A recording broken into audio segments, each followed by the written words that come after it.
All right, lovely. Thank you. All right, hello, everyone. JT Siskowski for Status Coup. I am here at Fort Snelling in Minnesota. This is just outside of Minneapolis and St. Paul. Behind me here is the Whipple Federal Building.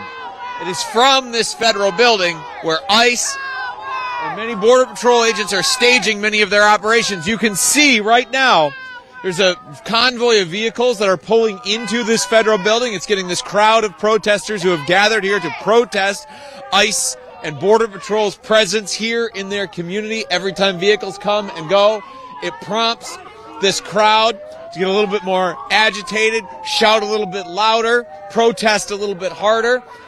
And then just beyond here, just beyond the fence line, I'm not sure exactly how far zoomed in John is right now, but there are some federal police who are standing up there. There have also been, it looked to me to be Border Patrol, DHS police as well, in fatigues. I mean, looking nearly indistinguishable from soldiers out here. I want to give you a little bit of lay of the land before we dive into this crowd, before we start doing interviews, before we start to see some of the scenes play out here, which we're anticipating could be similar to yesterday, where these members of the Department of Homeland Security were freely pushing protesters to the ground, using tear gas, using pepper spray as ways to forcibly move and inflict pain on this crowd, in the wake, of course, of an ICE agent, Jonathan Ross, shooting and killing a member of their community, which has enraged many of these protesters and inspired them into action to protest even harder than they had been already during Operation Metro Surge that the Department of Homeland Security has been undertaking here in the Twin Cities area, where they surged the number of protesters here in the Twin Cities area back in December. We were on the ground for weeks during that period. We went home briefly for Christmas. We came back and we were here on the ground and at the scene very shortly after that murder took place on the south side of Minneapolis. And now we have been out here at these protests outside of the Whipple Federal Building, where these protesters have been directly challenging ICE agents in terms of other law enforcement presence. As of right now, not a ton that's visible just standing here in terms of local police, county sheriff, etc. But Governor Tim Walz did put the Minnesota National Guard on standby to come in and help local police if needed. We have not yet seen a National Guard presence, and you just see now another vehicle leaving from the Whipple Federal Building. Every vehicle that comes and goes from this entrance here to the federal building, and there are multiple entrances to it, is being challenged directly by these protesters. So to give you a lay of the land, obviously that is the Whipple Federal Building back there. Then we have a full parking lot across from that comes right up here to the road. You see that fence line there marking the boundary of that parking lot. And then you have this street here where the protesters have gathered. We're going to talk a little bit more about the street and the boundaries there in just a second, but you'll notice that all of the protesters are standing in the street, just about. There are a few who are with us here on what I suppose would be the grass underneath our feet, except, John, if you could just kind of pan around and just show the sheen. This is glare ice that is up here, and John is slipping right now at the camera, and I'm going to reach out and grab him and stabilize him so he doesn't fall over. But that's how slick it is. It is glare ice where we are standing right now. We are slipping and sliding to be able to show you this. And there's a reason that we're showing you this, what it's like right here on the ground, because the protesters aren't necessarily against standing here to protest as well. It has more to do with the fact that they're not able to because it is so iced over. Now, what I'll say is that it did rain last night. It got warm enough that rain was able to fall. That rain would have frozen overnight, creating some of these icy conditions. However, what the protesters are claiming is that it was federal agents who actually flooded this area overnight to allow it to ice over. We don't have any direct proof of that, But what I will point out is that this is not the only sidewalk stretch here in this area. There's sidewalks on the other side of the street. There are sidewalks down that way, sidewalks back behind me here, all of which are mostly clear. Don't get me wrong, there are some slick spots where there is some ice that is formed, but not a hockey rink like what we see out here, a thick layer of ice across the sidewalks. Not just a little sheen of rain that froze over, but a thick layer of ice. The other thing that I want to point out here is these concrete barriers.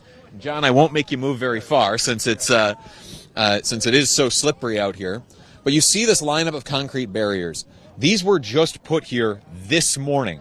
John and I have been out here a couple of times already today as we've been keeping an eye on these protests to see how they develop. And we watched some of these concrete barriers be trucked in. And this is very reminiscent of the scene in Broadview, Illinois, just outside Chicago, where we were on the ground for 2 months. And really, this seems to be a federal effort to put up these barricades. But the protesters were trying to challenge the placement of these barricades because they feel that, much like in Broadview, Illinois, that these barricades are going to be created to pen in protesters so that they cannot do what they are doing now, which is going out into the street and directly challenging the federal agents across the way there. They don't want to be corralled in these spaces, so they tried to challenge the placement of those barricades, but many of them have gone up nonetheless. And that is part of a pattern that we are noticing. The way that so much of what we are seeing happen on the ground here in Minnesota is so similar to what we have seen happen on the ground in other American cities that have been directly targeted by the Trump administration with these immigration crackdowns, with the pain that is being inflicted on these communities. We're seeing these same patterns, not only here with the concrete barricades, but also with Renee Good's killing in Chicago. So, an ICE agent shot and killed a man in Chicago, and a Border Patrol agent shot another woman 5 times. She thankfully survived, but that cycle of violence is now repeating here in Minneapolis. Many of the tactics that the community is using to push back, forming signal groups, etc., as our camera itself slips there on the ice. I'm going to get us off the ice here in just a second because of that. But those same tactics are now repeating themselves.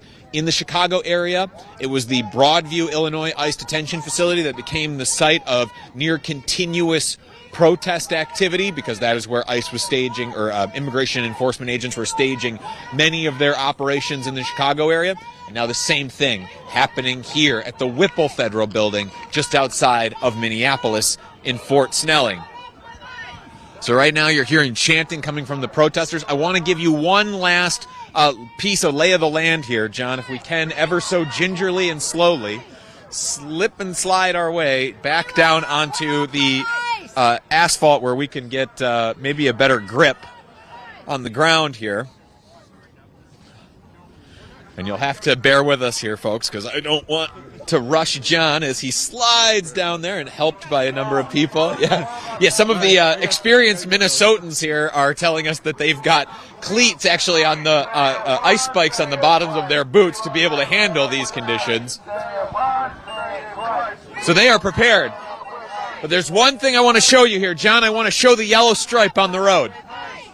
You'll see here, and this is a great time to show it, that there is, John, if you want to just turn the camera around, you see this yellow stripe here on the road, and you can almost see that the protesters are walking, with some exceptions who are now on the other side of it. Most of the protesters staying here to the right side of the road, behind that yellow line. That is for a very specific reason. Those federal police that are inside that building have come out and directly told the crowd that this is the line in the sand, that crossing this will merit a response from the federal agents beyond. So on occasion, you will see the protesters doing what they are doing right now, which is stepping over this line, walking up towards that fence line, and shouting directly in challenges to the federal agents beyond, the way they are right now. Earlier, we listened to a man shout at the federal agents, who are right now, it looks like, waiting in their cars. They've been using cars to stay out of the cold, challenging those agents to come out, be in the cold directly along with the protesters. So that's this that's what we're going to watch here. And John, there's a vehicle coming here. We're going to watch this vehicle come in here. It's still an active roadway, so you see plenty of people who are not federal agents using it, but you also see many federal agents also using the road. And you see you think the protesters think that they have identified an ICE agent, they're saying, and yep, it is somebody who has a face mask on inside that vehicle. So one protester there just throw like a cold cut, deli meat of some kind at the vehicle. You're hearing protesters shout right now, "Say it loud, say it clear, immigrants are welcome here." John's giving the whole lay of the land here of the crowd. We'll be going in here and interviewing many of these people in just a moment. I just wanted to start with just really giving you the sense of space here before it got chaotic, if it was going to. Your mother shall swallow. We want to see the response. This is what happens when you hurt one of us. Injure one, injure all. Injure one, injure all. Injure one, injure all. Injure one, injure all. Injure one, injure all. Injure one, injure all. Injure one, injure all. Injure one, injure all. Injure one, injure all. Injure one, injure all. Injure one, injure all. Injure one, injure all. Injure one, injure all. Injure one, injure all. Injure one, injure all. Injure one, injure all. Hey, ICE, we... Your mother shall swallow. Your mother shall swallow. You should have been aborted. You should have been aborted. Your mother shall swallow. Your mother shall swallow. Your mother shall swallow. I should also say before we dive in here to the interviews, I do want to. We do have to pay the bills here around here at Status Coup because it costs us $10,000 or more a month to be on the ground in these communities the way we have been for the last many months, covering the Trump administration's immigration crackdown on so many communities here in this country. Being in Chicago, in Charlotte, in LA, in Minneapolis now costs us a lot.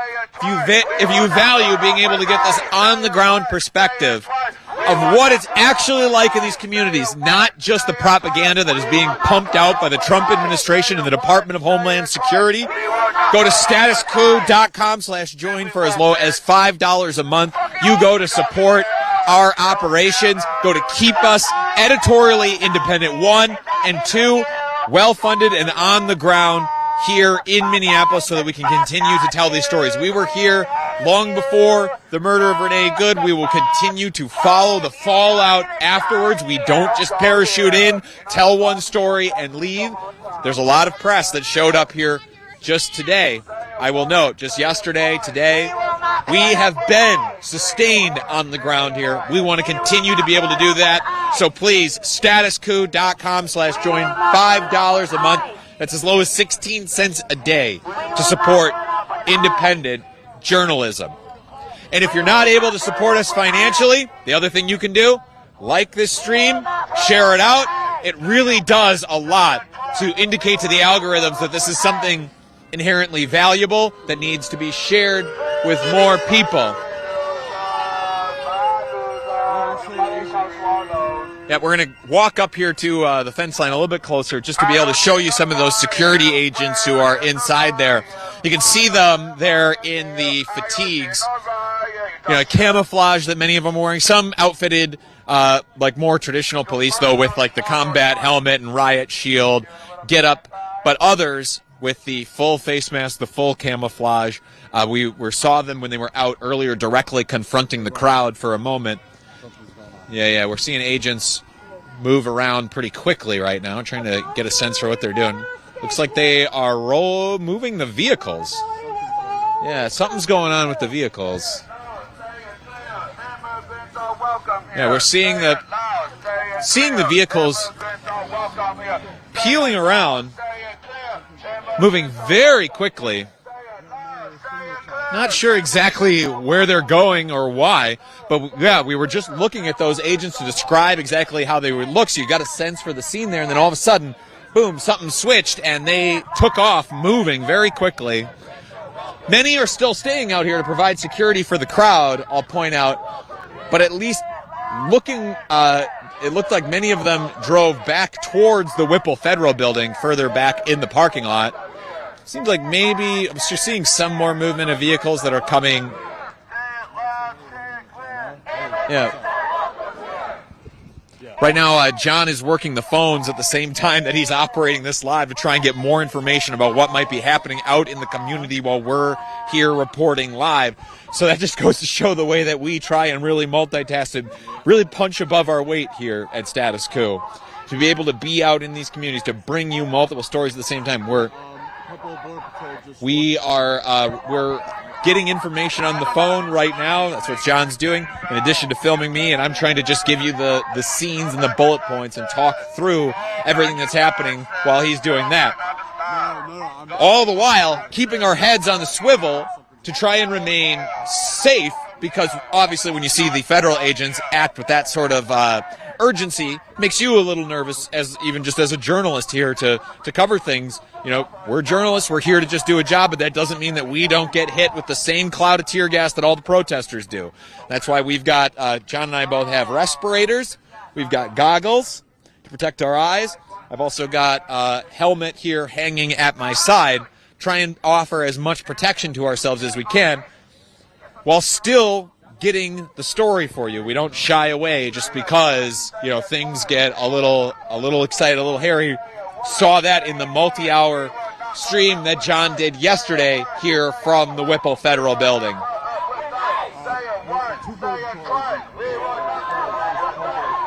Still looking, I'm seeing like some more movement here in the parking lot, but it looks right now that that's just like semi-truck traffic moving some materials in, the more of the concrete barricades that we showed you that were set up just across the street. Seems like they're just moving some more of those in right now. They've got the little crane truck that they use to lift them up off of a flatbed and place them down. That's what's moving in there right now.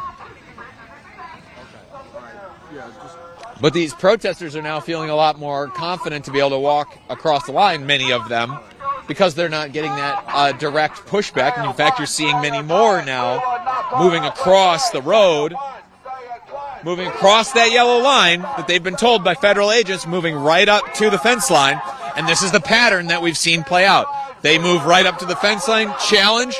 They do that until the federal agents start to approach, and then they move back. And this is the push and pull that happens out here.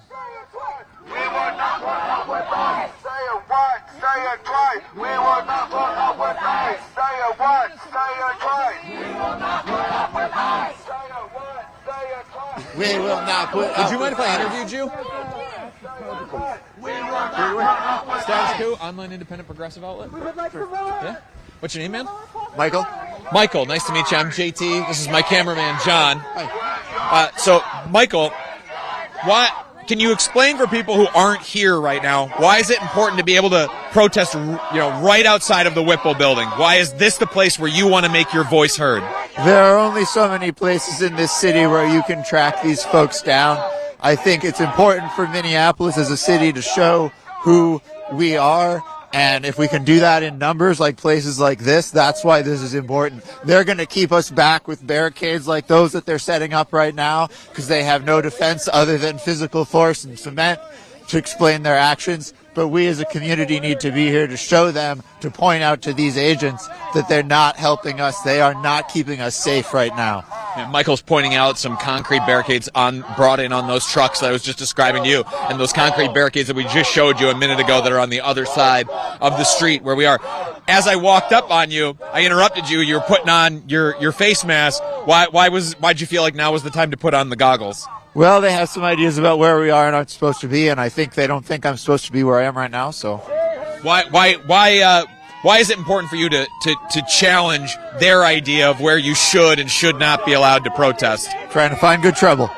Sorry? Trying to find some good trouble. Trying to find some good trouble. I assume put some sand in the machine a little bit here. Try to get the Trump administration to expend some resources here on this crowd rather than on continuing to abduct people out of the community as well?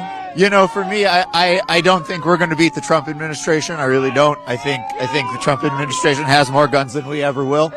But I do think that maybe we can get to the minds and the psyches of some of these people that are working for them as individuals, make them look at that video, make them realize they are not making our community safe.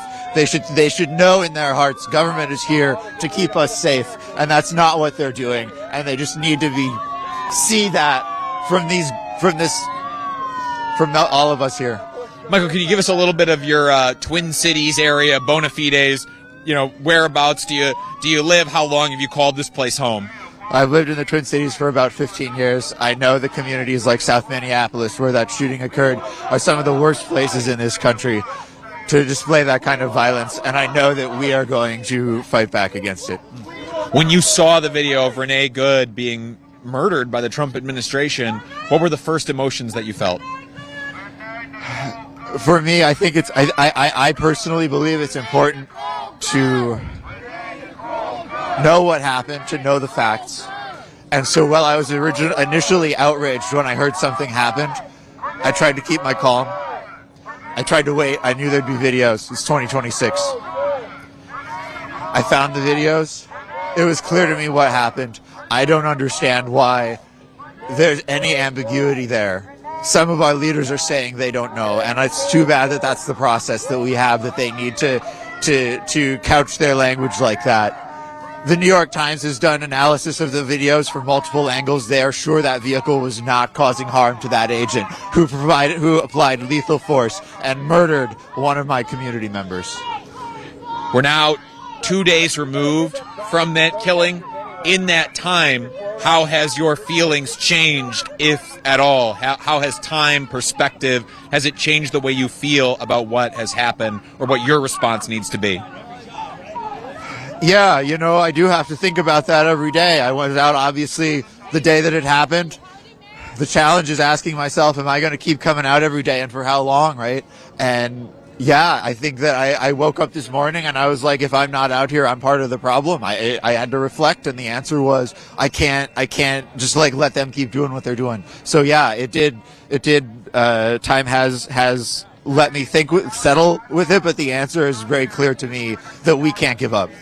Where does this end? Just yesterday, a border patrol shot 2 more people in Portland.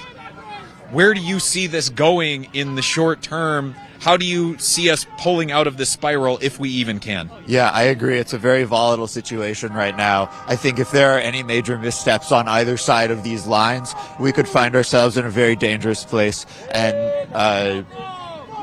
yeah, sorry, I don't remember the rest of the question. No, I think you kind of answered it there. I guess maybe the only thing I would prompt you on a little bit more is just, do you see any way out of this? Oh, we're seeing more Border Patrol. Michael, thank you very much for talking to me. I'll let you go since we need to keep you safe as well. Oh, boy. You see here the federal law enforcement now making their way across the parking lot. This is how it goes. The protesters will cross that line of the middle of the road. Stand out here, hearing some loud bangs.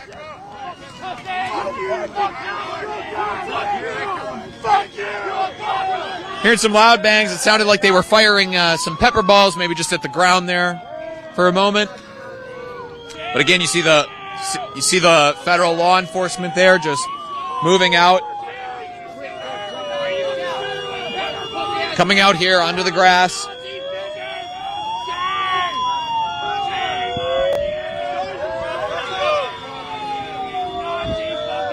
You see them here clearing off the grass, and the protesters moving back now.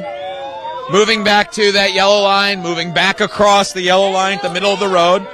They're shooting pepper balls just shy of the crowd right now.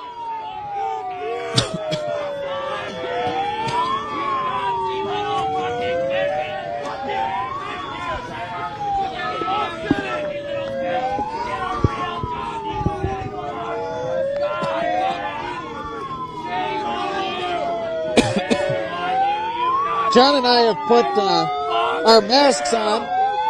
Shame on you, you traitorous scum! Shame! Shame on you! How you gonna shoot little old ladies with pepper balls? You fucking coward! You couldn't join the Marines? Why don't you join the Marines, you fucking pussy little bitches? Shame on you. Look at you. What are you doing? What are you doing? Shame. Fuck you. Yeah, the pepper is thick in the air right now.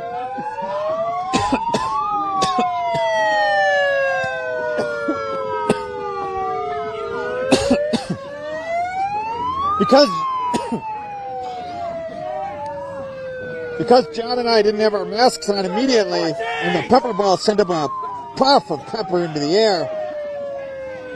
We got a good lungful before we were able to get our masks even tentatively secured the way mine is. I'm just holding mine up over my face right now. John's resecuring his protective equipment as well, just as we readjust. But now, having been able to take a few deep, clean breaths through my respirator, I'm feeling better. And you see some of these protesters after initially being cowed by the pepper balls, they're coming right back out to shout. I'll let you listen in. Constitution. You just pepperballed a combat infantry veteran for my First Amendment right, for practicing our constitutional rights. You are traitors. Every one of you is a traitor. Fuck you, Nazis! Fuck you, you traitorous fat fucking piece of shit!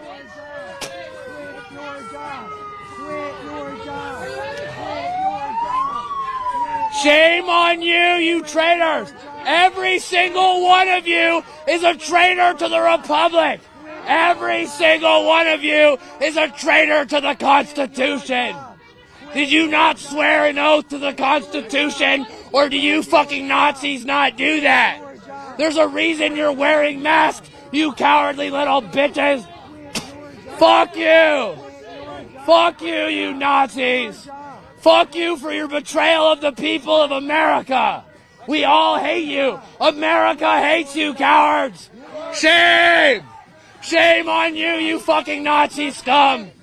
Why did I fight Al-Qaeda for you to fucking destroy our country? Osama bin Laden won because of you! Because of you! Look at this fucking pudgy little bitch with an M4 for an unarmed fucking crowd. Fuck you, you Nazi! Fuck you, you shitbags! You are all shitbags! Fuck you, you bag of dicks! You are such scumbag fucking assholes! Fuck you, Nazis! Go back to your fucking homes! Go back to your loved ones and stop raping the people! Quit your job! Quit your job! Quit your job! Quit your job! Quit your job!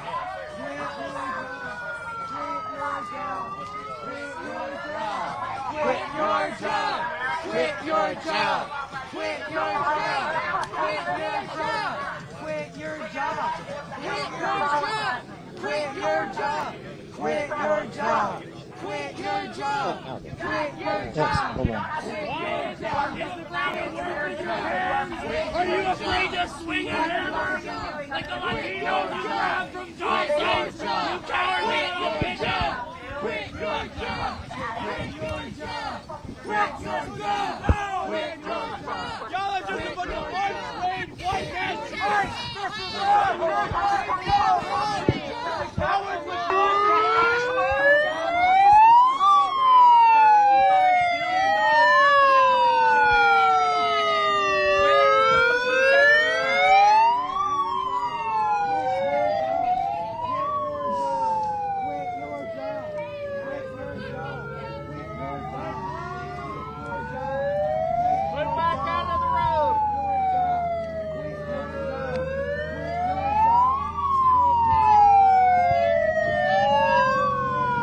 John and I are just taking a moment here to better adjust our protective equipment, just to be sure that there aren't gaps in our respirators or in our goggles, so we're staying safe. We see a lot of these protesters out here without a lot of that protective equipment. Again, this goes to what we saw, this pattern where things repeat themselves in city after city right now, where a lot of these protesters show up without the goggles, without the masks, without helmets, and then as the protests go on, just like what we saw in Broadview, more and more people began to outfit themselves with this protective equipment. And so we're seeing a lot of protesters right now without any of that equipment. And you'll see them move back when those pepper balls are first fired because of the sting, and then moving back up as they can once the immediate effects of the pepper balls subside, which is a stinging of the throat for the most part, making you cough. As I'm sure you heard me do there on the microphone a few times. Hi, Kate. I'm going to grab that. Hi. Care to explain why you guys showed up at my house last night? At least I'm pretty sure it was you. I've never seen two silver Tahoes parked. And if you're appreciative of John and I standing out here reporting on this scene, despite the pepper in the air, that threat of federal force being directed at these protesters, and while it didn't feel like we were directly targeted there, like I said, we still feel the effects. We still get hit with the same cloud of pepper that hits everybody else. If you're appreciative of the work that we're doing to be able to bring you this scene, best thing you can do is statuscoup.com/join. For as low as $5 a month, you go to support John and I's work here on the ground and our whole Status Coup team, be able to bring you these reports, on the ground journalism, which is so vanishingly rare in today's society. We'd be grateful and really appreciate to have your support. I think we're earning it today. I'm going to try and talk to some of the protesters here about what just happened and if they feel like this force was needed. Pardon me, man. Pardon me, sir. I'm a reporter. Would you mind if I interviewed you about the use of force that the feds are using right now, and if you feel like it's justified? I've only been here like a couple hours. No, I'm good. Well, I'm only going to interview you about the last 10 minutes, if that's all right. You wanted me to interview what? I was only going to interview you about the last 10 minutes. Oh, were they just locked up and shot at us? Yeah. Would you mind? Ask you just a few questions? Sure. What's your name, man? Mike McGrail. Mike. Nice to meet you, Mike. My name's JT. Sorry, I just got to get my stuff off my head here. All right, I'm standing here with Mike. Mike, I'm assuming that's common spelling? Yeah. All right.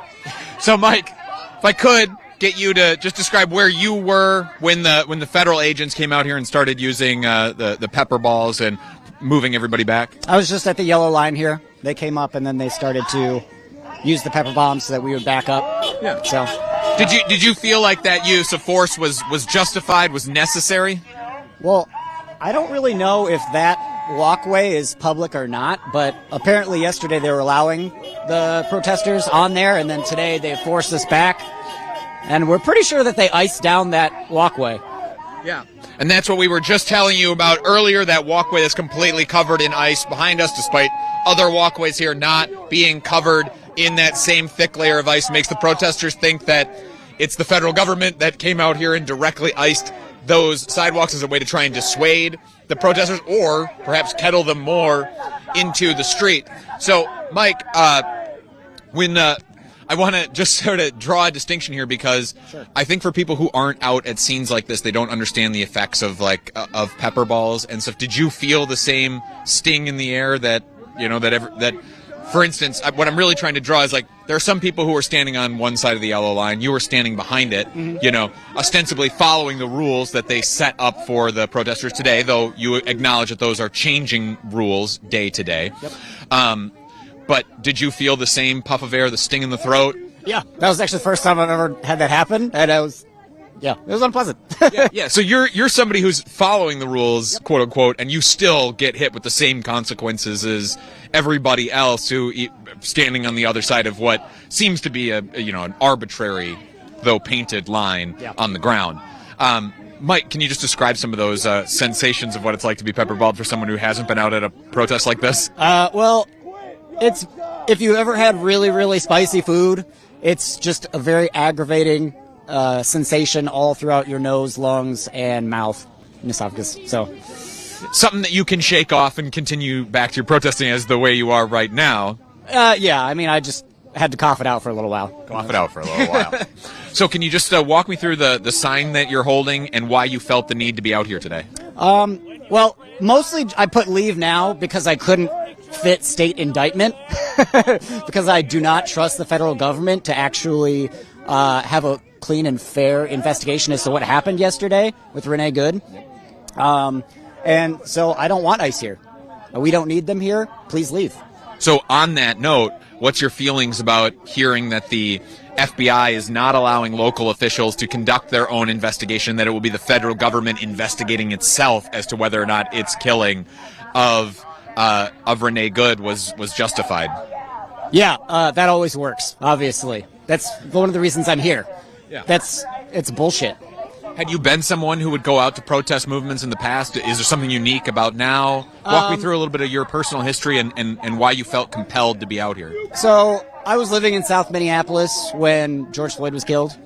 And we did go to a couple protests then. Now, I didn't have the heart to watch the videos of George Floyd. This time I felt it was my duty to do so. And watching those videos, I don't think any reasonable person could think that that was justified amount of force. Like, for even if she was blocking the road purposefully, it didn't look like he got hit. Even if he did get nudged, the 2 shots that he fired when he was directly on the side seemed malicious. That's just something that I can't support. And the fact that within hours Kristi Noem was branding her a terrorist is just unacceptable. Branding a mother a terrorist. A mother who had just dropped her kid off at school, branding her a terrorist, even though in the video you can see her trying to wave the ICE agents past her vehicle, and then they come up to her, which starts that whole interaction, and I think most people have seen the video at this point. When you see the way the federal government is comporting itself, even though it's claiming that its immigration enforcement actions here in Minneapolis, the Twin Cities, and cities across the country are about safety, but so many of these cities now, we've seen it just yesterday in Portland, the day before here in Minneapolis, down in Chicago on 2 different occasions, people being shot by these federal agents. I'm not even going to ask you if you think that it's making your community safer. I think that, yeah, you would just end up laughing at me if I asked you that question at this point. But looking forward into the future, do you see any way of kind of pulling the nose up on this plane, so to speak, on trying to pull us out as a country from this very dark spiral that we seem to be in right now? That's something that I've been thinking a lot about because, accountability is an issue, but the pendulum is going to swing. So if we are aggressive as our opponents, then it's just going to keep swinging farther and farther. So I don't have any answers on that regard. I just want to make sure that I come out and make my thoughts heard. Make your thoughts heard. Are you making your thoughts heard to your leaders at all? And do you feel like the opposition party in this country right now is doing an effective job at pushing back against the Trump administration? Oh, you're talking about the Democrats? Yes. I don't know anybody that I talk to that is happy with the Democrats. I really think that they're trying to set up this red versus blue dichotomy, and it really comes down to me, people that own everything and people that own nothing. And I really think that it's important that we start to have some sort of equity among people so that we can make a living, because it's getting really, really tough out there for people, and it's unacceptable. Let's seize on that here for just a moment before I let you go. Sure. In what you're showing this world as a world of the haves and the have-nots. I think a lot of people would sympathize with that framing right now. In what ways in your day-to-day life are you seeing struggle? Be that economically, in terms of justice, however you want to frame that. What are the problems that are actually facing your life right now that where the Trump administration could, if it wanted to, instead of spending billions upon billions of dollars on ICE, actually invest in people in your life to make a real difference? So, I mean, having worked in corporate America, I really think that antitrust laws need to be more apparent. We're consolidating all of our corporate powers into very small entities, and it's just a lot of buzzwords, but it's just enshittifying a lot of our processes. We're not competitive worldwide, and we're not spending money on infrastructure or research into improving our futures. We're basically just stripping America for parts for the lucky few at the top that benefit from those things. How do we stop that future from becoming reality? Call your local senator. I don't know, man. Like that's one of the things. I'm out here. I want to get involved in local government. I want to not like run, but I want to understand from a ground level, at least to make some small wins, because it looks untenable looking at from the federal view. Michael, thank you very much for rolling with the punches here. As I initially pitched you on just talking about the last few minutes, and then we started talking about the problems facing the world and our future. So you work on those problems and let me know when you come up with solutions, and we'll do a second interview for you to roll those out. Thank you very much for your time. Is there anything else you want to add while you have the platform? Fuck J.D. Vance. In particular, is there a reason? Before I came here, I was just watching what he was talking about with Renee Cool, and it was just vile. It was vile. Is there a particular accusation or anything he said that really struck a nerve? I can't think about it. I'm sorry. I won't make you relive that. I'll let you get back to your protest. Thank you very much, Mike, for talking to me. I appreciate it. Oh, we got breaking news coming in. Okay. Let's see. Of course, I just got another hail of a pepper ball there in the air. Okay, so this is breaking news that we have coming in right now. Minnesota leaders are announcing today an investigation into the fatal shooting of Renee Good by ICE agent Jonathan Ross earlier this week here in Minneapolis. Hennepin County Attorney Mary Moriarty and Minnesota Attorney General Keith Ellison announced the investigation after the FBI took sole ownership of investigating the shooting, which renewed tensions in the Twin Cities amid increased federal immigration enforcement. So local authorities are going to carry forward with their own investigation of the shooting, and we'll be getting folks' reaction to that here as we continue to report. But what we're hearing is that, yes, the state attorney general and local district attorney coming out and saying they will be investigating, and this will be taken. It won't just be relying on the federal government to investigate itself for a shooting that it perpetrated and and determining whether or not that shooting was justified. At a press conference this morning, Minneapolis Mayor Jacob Frey echoed calls for local leaders to be involved in the investigation, addressing federal officials regarding the FBI taking sole ownership of the shooting probe. If you've got, and this is a direct quote from the mayor, if you've got nothing to hide from, then don't hide from it, the mayor said. And I'll note that this is after a quite concerted pressure campaign from people here in Minneapolis, in St. Paul, in the Twin Cities area, in the state of Minnesota, and across the country, putting pressure on the local officials here to demand justice for Renee Good, her family, and her community members who have been directly impacted by what has happened here in the Twin Cities area. This is a first step. Let's be clear. This is not guaranteeing that any sort of real justice is going to be merited out, but an investigation is a start. Minnesota Attorney General Keith Ellison is asking the public for information on the deadly ICE shooting, asking the public to send further video evidence of the shooting if they have it. You've seen many of those videos, no doubt, on your social media feed. We've covered them here on Status Coup.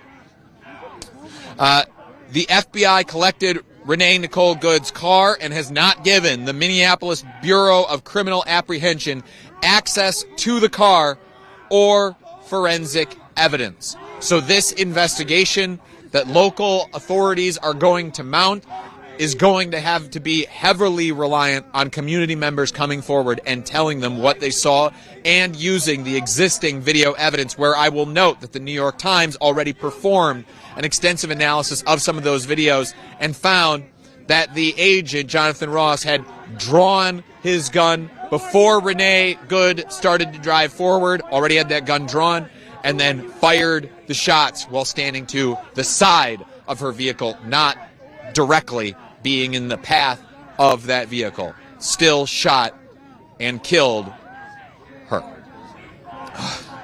So that is breaking news that is coming in just right now here in the last few minutes. I'll be getting reaction from some of these people in the crowd, but before I do, John, if you just want to swivel around just to show the status of where these federal agents are, since we didn't show them really during that last interview that we were doing over the last few minutes, that they are still out here staring down this crowd. And this is sort of the back and forth that we've seen.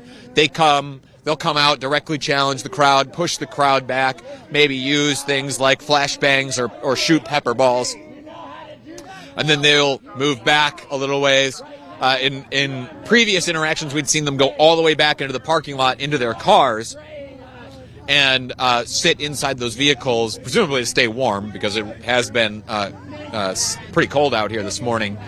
But still staying out here and keeping a direct eye on these protesters, though I'll note that their presence just really agitates the protesters out here.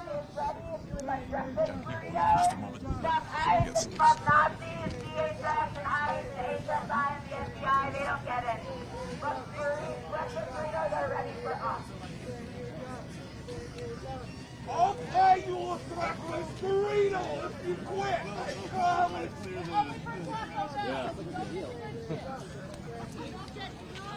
Thanks, Jen. All right, I want to go find Kelly, yeah.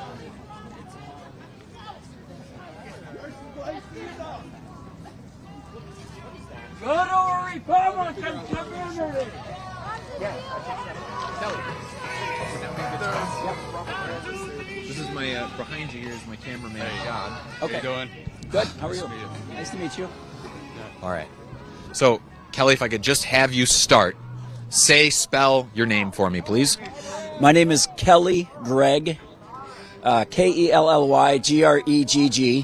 I want to start, before we address, I think, the elephant in the room of ISIS presence in the community, what's been happening to your fellow community members. I want to start small. Can you just explain the jacket that you're wearing? Yep. I got this. This was government issue. I was in the Navy, 81 to 85. I was in SEAL Team 4. I served combat experience. I was in Beirut in 1983 when the barracks blew up. We had to request permission. It had to go up the chain of command to put a bullet in a chamber in a rifle when we were getting shot at. It took time to go up the chain of command. And now it's a hair trigger, and these guys are locked and loaded with assault weapons. This doesn't look like anti-protesters. This looks like a militia. And they're not sending militias to Republican communities. They sent them to ours. We're a Democrat community. This is all about divide and conquer. This has nothing to do with immigration. Unfortunately, they're ripping our community apart, and they think that this is justified. No way. You use the word militia to describe the federal, what's supposed to just be law enforcement, but yeah, it looks very militarized. Look like law enforcement. How often do you see assault rifles being carried casually by these militia? You don't see that in the community. Our officers aren't dressed like this. FBI, do I typically see them dressed that way? No. You usually can't tell the difference with FBI. It's going to get noisy here, so. Yeah, crowd getting noisy, shouting shame just towards the agents there across the street. Kelly, yeah. We're going to move back a little bit out of this crowd so that Kelly and I can have a little bit of a calmer conversation. So, Kelly, off camera you were telling me, that word militia that you used to describe them. That's what they look like. Yeah, that's what they look like. Seen but militia. That's what I was setting you up for. And when I was in Beirut, there was the Shiite, there was the Phalange, there were Druze, there were a number of militias. That's what a militia looks like. I've seen them. I saw them as a Navy SEAL. I'm standing here. I'm a former Navy SEAL. Those guys yesterday were saying, no, you're not. Bullshit. I was in class 118. I started in an underwater demolition team, UDT 21. I'm a plank owner. I'm an original member of SEAL Team 4. This is 40 years on.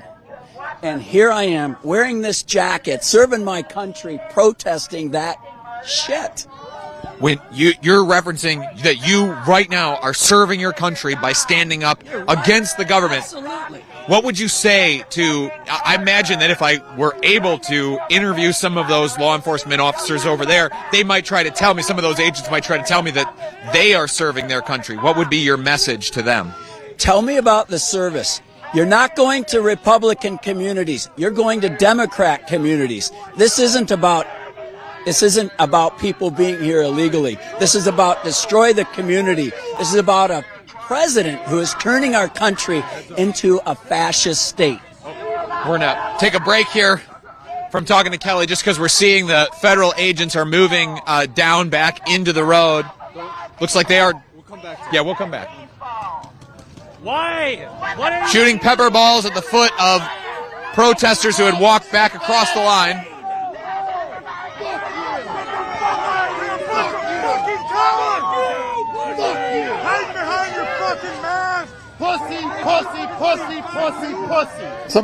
One of the protesters has sat down, putting up the peace sign with the fingers, standing just on the other side of that yellow line. And just that simple act of standing on one side of the yellow line in the street is enough to be met with force from federal agents. Seeing the federal agents taking a few steps back right now. Protesters, some of them edging forward just a step or two. Protesters yelling out right now to quit your job at the federal agents. Ask them if they feel better now, if they feel like a man for shouting or for shooting their weapons, shooting their pepper balls. Quit your job. Quit your job. Quit your job. Quit your job. Quit your job. Quit your job. Quit your job. Quit your job. Quit your job. Quit your job. Quit your job. Quit your job. Quit your job. Quit your job. Quit your job. Quit your job. Quit your job. Quit your job.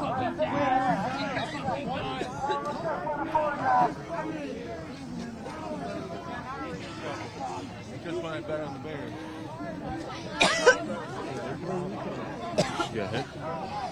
We're seeing one protester getting drops put in her eyes.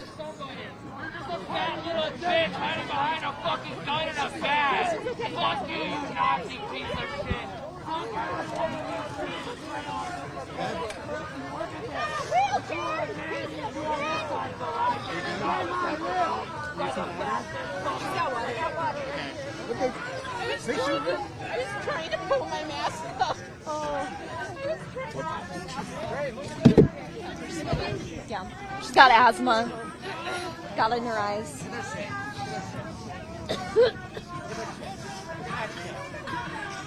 I was trying to pull my mask up. I didn't get it up in your chair. Oh, shit. You really shoot a woman in a wheelchair! She's in a fucking wheelchair! Fucking proud of yourselves, you pieces of shit! Are you defending? Shoot a woman in a fucking wheelchair! You feel so cold. This election got you. the full time! I was trying to get my mask off. Woman keeps saying that she was trying to get her mask on, but the agents fired, and that cloud of pepper, it seems, came into her eyes. There are more guns than people in this country. It is time to get one, or two, or three. No! No! No, wherever she wants. You want to be right there? All right.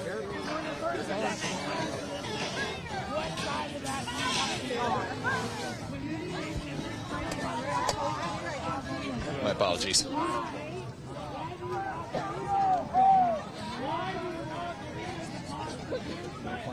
Yeah. I'm trying to find him. Are we not the people you swore to protect? What is going on? You look like stormtroopers! Kelly, would you mind if we picked up our conversation again? Yeah. Kelly, we actually need to stay a little bit closer to the crowd in case things happen again. So, when we left off before the agents started firing pepper balls here at the crowd, you were just finished talking about some of your experience with militia. To see the federal government using deadly force against its own citizens in your community. I mean, my community. This is home for me. The government didn't send these folks to Republican constituencies. They sent them to Democrat-leading constituencies. And what's the message that's being sent there? He's tearing us apart by design. And then he's gaslighting the things that are happening, the things that are on video. He's gaslighting us. This is absurd. It's psychotic. And that's Trump. You know, yesterday I heard an ICE agent saying they're taking out rapists and gangsters. Well, it's funny because the president was actually found guilty, I believe, of rape. Shouldn't they be after him? I find it ironic. And then they send these people to our community. This is not my idea of what doing your job is. This is my idea of you're just out making a buck. They're poorly trained. There has to be a sensitivity here. They're not in places in Texas. Don't you find that ironic? They're not in Florida. They're not in Texas. This is this is awful. I'm angry about what happened in Minneapolis this week. Why am I angry? Because a person, how do you get out of that situation? I mean, you're in your car and you're trying to get out of there. She meant no harm to them. I mean, she's a woman who's 37. She meant no harm to him, and they killed her, and that's just so wrong. I heard, I think it was you saying, Ellingson is putting forth an investigation. Yeah. Local authorities are going to investigate the shooting. Thank God. You know, why is that important to you? Because if the FBI and Kash Patel take this over, it'll never see the light of day. They've already made their judgment. And it's not a problem for them. The problem is it's in the face of reality. I don't know. I'm standing here looking down the face of a gun. I'm watching these guys. They've got assault rifles out. I'm watching community members get drugged by in the back of these cars, getting sent off to God knows where. And that's okay. These are the people who are probably... Seeing more agents get out. Targeting one of the protesters for arrest.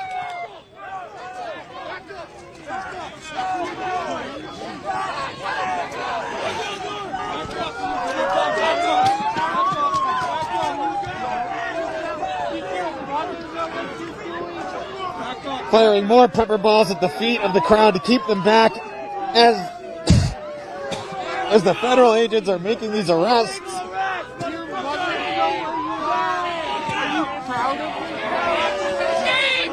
This is what you signed up for? This is what you signed up for? Wait till you meet Jesus. What the fuck are you doing?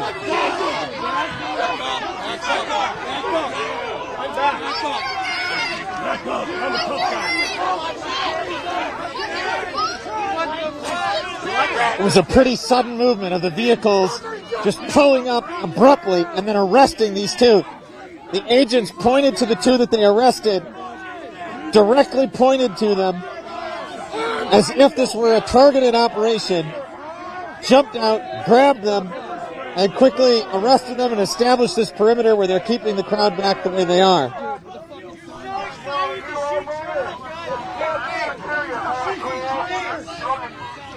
Now you see how angry the crowd is in response.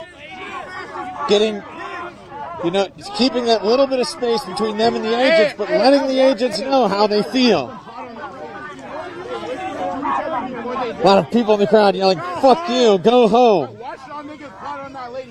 Look at these little bitches. Look at you, dude. Look at you shooting a lady in a wheelchair. What the fuck is wrong with y'all? Don't you realize you're on the wrong side of history? Agents are loading up in their car right now and driving away with the people that they had grabbed. Fucking evil asshole. The people hate you. And the agent's already now backing off. Fuck you!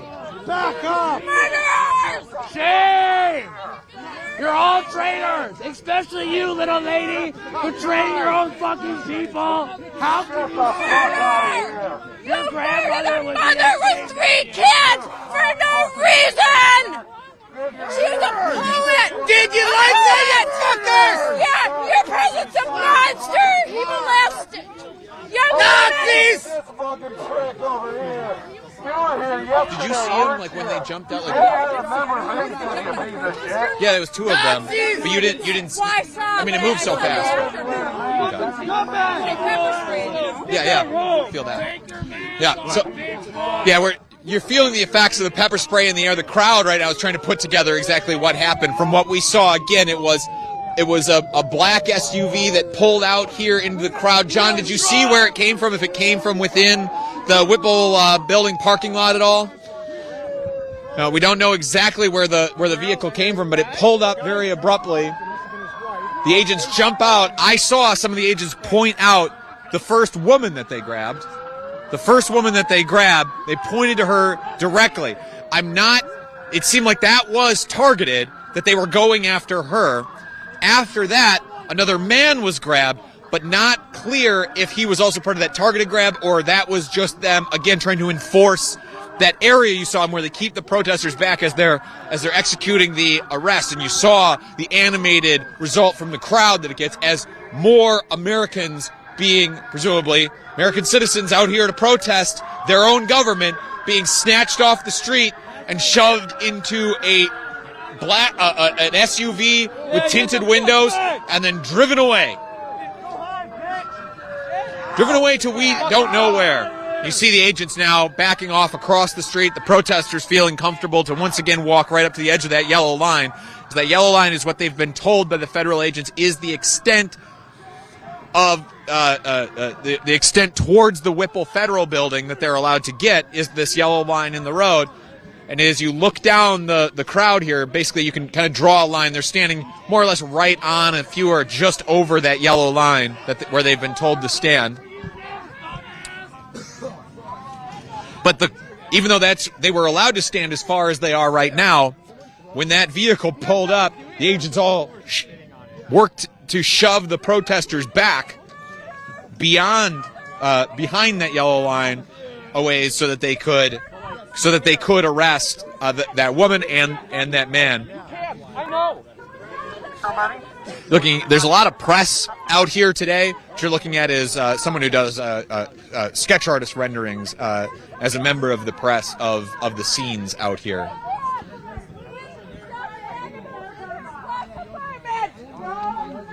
Car, guys. Anybody know why they took him? Why don't you get a real job? Did you pull him out of the crowd or were they pulling the light?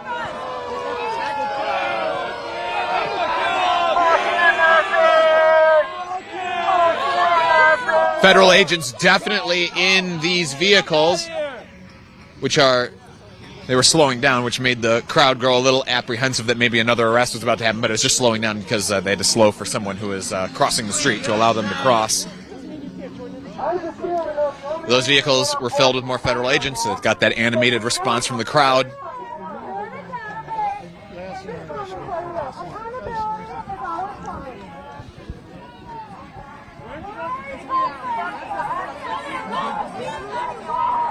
John, I'm going to try and grab this guy here in the yellow coat.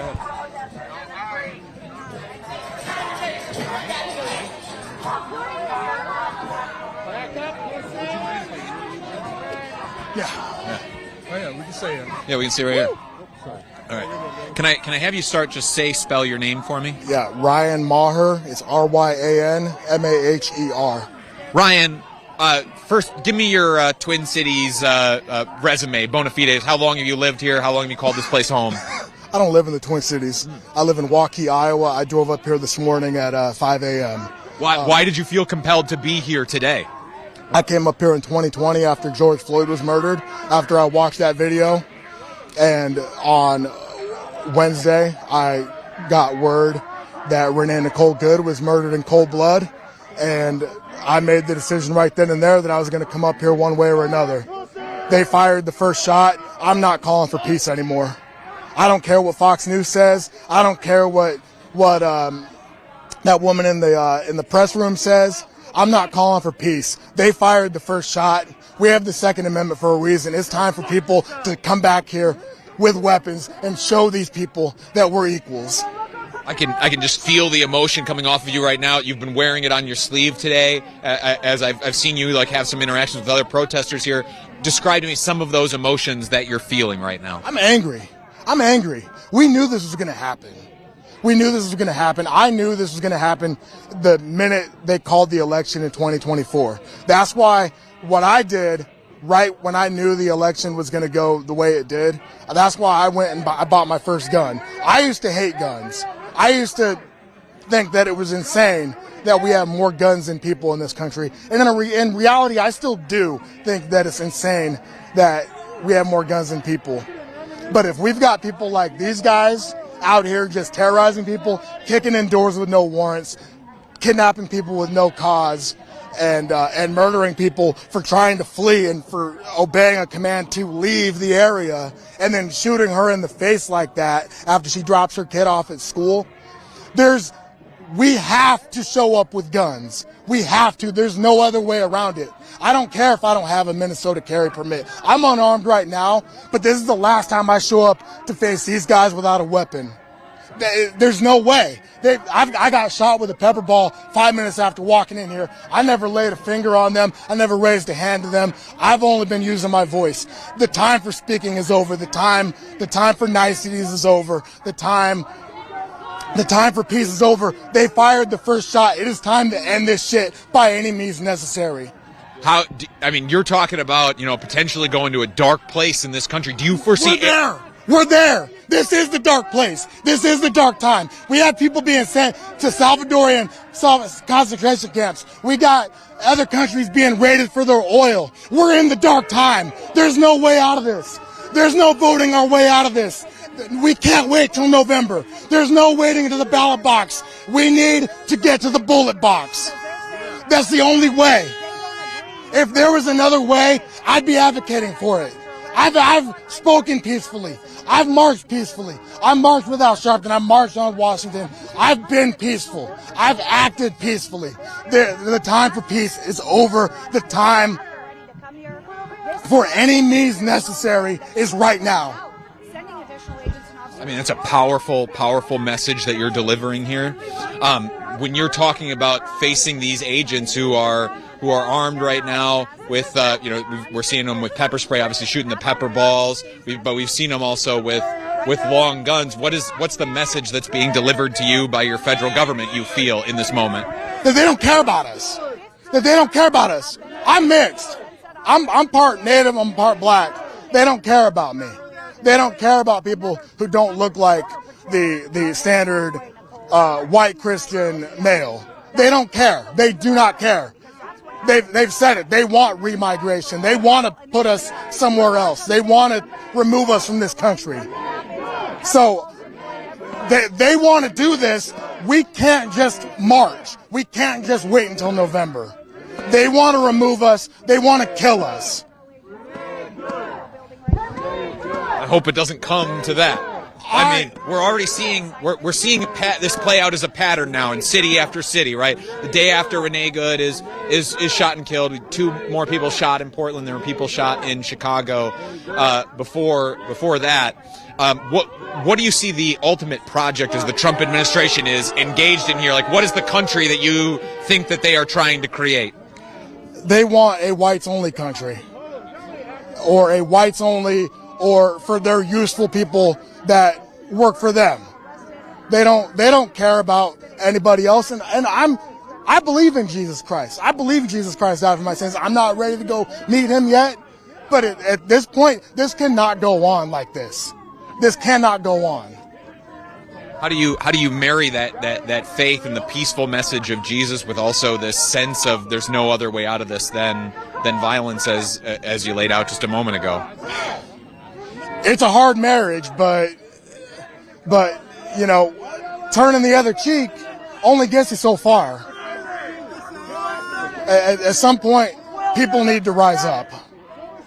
We just heard here in just the last few minutes that for a while the FBI had said it wasn't going to give local authorities access to evidence in this case, that only the FBI, the federal government, essentially was going to investigate itself for this shooting. But with just in the last few minutes, the Attorney General for the state of Illinois and the District Attorney here in Hennepin County have announced that they are going to go ahead with their own investigation, even if the federal government doesn't give them access to some pieces of evidence. Do you have any hope that there's an opportunity for justice there from the investigation that that local authorities would carry out? You know, Keith Ellison stood up in 2020 and helped deliver justice for George Floyd. I have no doubt that the state of Minnesota will do the right thing and pursue justice in this case if the federal government won't. And if I support them doing their own investigation, and if the people involved don't want to cooperate with the investigation or provide any material evidence, then they can be charged with obstruction as well. You know, they committed a crime in the state of Minnesota. They committed a murder on the streets of Minneapolis. So they violated Minnesota law, and they need to be held accountable. Thank you very much for your time. You came here to protest. I'll let you get back to it. But before I do, is there anything else you would want to say while you had the platform? I would just say we need to step up. We need to rise up. Anybody who's on the sidelines, anybody who has a voice needs to step up. And when I say any means necessary, it's not just weapons and taking up arms.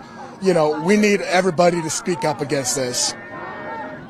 Thank you very much. I appreciate the time, man. Let's get back to it. Thanks. Yeah, thank you. Right. I mean, you hear that passion. I mean, these are people who they feel like the message that's being sent to them by the Trump administration is one of violence, is one of these, blue places that are being targeted by the Trump administration are somehow worthy of all of this violence that is being carried out. The murder of Renee Good aside, her killing, you have the daily violence that is carried out by federal agents who, for many occasions, stage at this building, roll out in caravans and vehicles that are unmarked, go out into communities here in the Twin Cities area, and disappear people off of the streets, separate them from their families. We've been documenting what they have been doing not only here over the last month plus, but also in other cities over the last many months. And what I have been struck by over that time is we all see the dramatic social media videos that come across in our feed of ICE agents carrying out arrests, violently grabbing someone, people filming with their phones, yelling at the agents. In those cases, that small minority of cases where it is captured on video or on a cell phone, or there is some sort of resistance to what the Trump administration is doing, even if it is just protesting, that is only a small portion of the cases. Many are not captured on video. Many times a family has no way of knowing what happened to their loved one, at least certainly initially, where they are told, where they, instead, their loved one might just not come home because they were snatched at the bus stop, snatched while they were doing their laundry. I'll note the federal agents are pulling back now behind the fence line, so that's generating a new round of boos and jeers from the crowd here. But many of these people who are grabbed off the street, their loved ones have no way of knowing necessarily what happened to them. We saw in Chicago that agents, or that families rather, would show up at the ice processing facility in the suburbs of Chicago just because they hadn't heard from their loved one and thought that there was a chance that they might be inside that ice processing facility, that public black site. And I apologize, I'm getting renewed doses of the pepper balls as people will walk over where they've been shot and kick it up into the air. But that's the daily pressure that these communities live under, and that daily pressure ramps up and makes people more and more discontent and afraid, and leads to more and more agitation, more and more pushback, more and more protesting. And the people in these communities have told me repeatedly said that this ramping up of pressure, the crackdowns that happened, like Operation Metro Surge that began here in the Twin Cities area, hearing a chant of let them go from the crowd.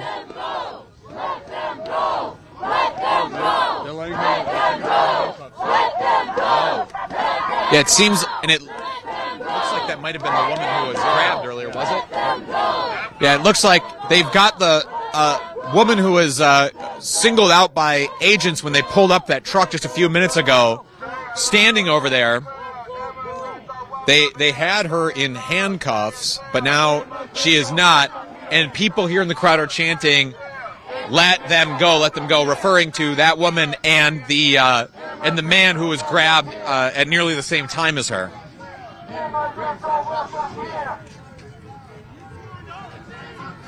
We're giving you a look here at the whole crowd from the front.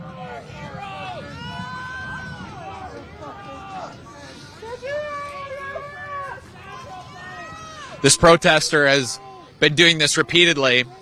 We interviewed him last night. You know, he said that he came here to create good trouble, as he put it, and he's been walking up to this fence, shouting out to the agents. I'll note that they are not letting, it looks like that's the man who was grabbed earlier, that he's being walked back towards the Whipple. Oh, the girl is also with him. So the two of them are being walked back towards the Whipple building by, it looks like, 3 agents.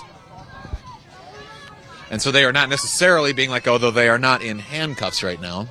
Hard to tell from this vantage point exactly what is happening there, but giving you a look here at this crowd, which has grown significantly from even the time that we started broadcasting. And we were here for a while before we started broadcasting, when it started as just 20 people. I mean, you can look out at this crowd now and see that it is, what would you say, John? I mean, it's certainly over 100, but you know, where it's swelled by you know, at least 5 times what it was at the time when we started going live, and even larger than that, many more times of growth from this morning, when we were very first out here around 7:30 this morning to see the status of the protests. I'll note that there was a march last night that some of these faces that are here in this crowd are familiar to me from that march, and some people have told me off camera that they were at the march last night. And that march was in the rain. John and I were out there for 3 hours. We were streaming for much of that time. When we got done, I mean, we were dead dog tired, and because of the rain and the cold, I mean, we were just soaked through, exhausted. We got back to the hotel late, peeled ourselves up out of bed to come here this morning and show this protest. But there wasn't a lot of people at the scene right away this morning. And I got to assume that if we were tired, then the people who marched in the protest were as well, and likely needed some time this morning to recover, or maybe wait for the temperatures to warm up here a little bit today before actually coming back out here.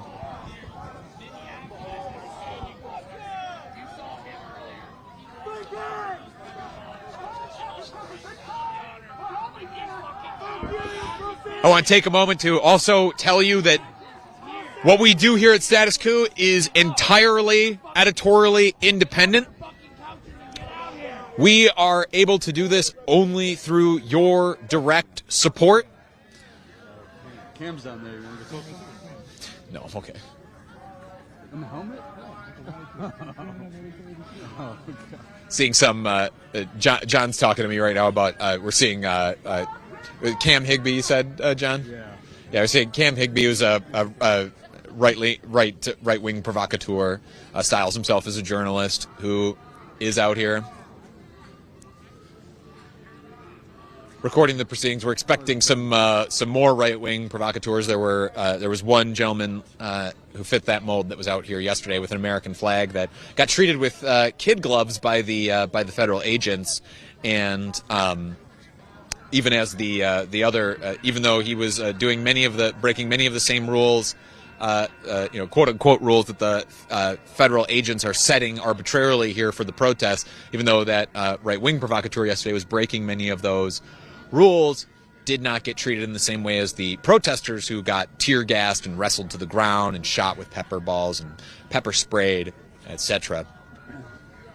And we're expecting perhaps more of that today, though we are going to do our utmost here at Status Coup not to give them a platform just because of their agitating. Of course, if they end up causing a dangerous situation, then that might be a different story. But it's not something that we want to just give attention to here on Status Coup. But what we do here is entirely can only be done because of the generous support of our members who give just a few bucks a month when they are able to support our on-the-ground operations, which cost us an arm and a leg to be here. It's $10,000 plus per month that we spend be on the ground in places like Chicago, like Charlotte, like now Minneapolis, over the last many years of Status Coup. And we're only able to do that thanks to the support of all of our members. So the biggest way you can support John and I and the whole team here at Status Coup is to become one of those members. It keeps us truly editorially independent, so you know that what I am saying here on the microphone is beholden only to you, our audience, and delivering the news to you in a way that is actually people and movement focused, the way that we like to here at Status Coup. So if you can, statuscoup.com/join.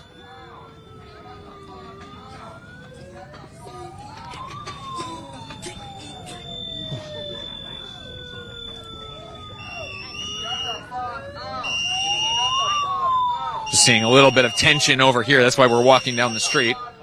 Just trying to get a sense for what was happening over here. Just seeing a couple of people with face masks.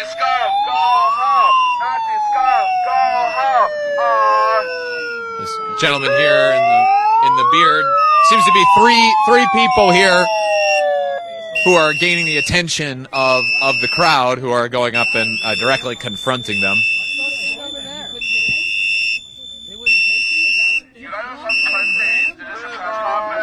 This is getting the attention of law enforcement who are walking over right now.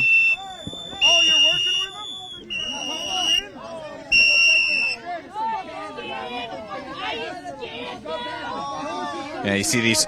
You see Department of Homeland Security police walking over, trying to interpose themselves here between the protesters after one of the masked men here who was gaining the attention of the crowd started waving the authorities over. Now more of them coming as well.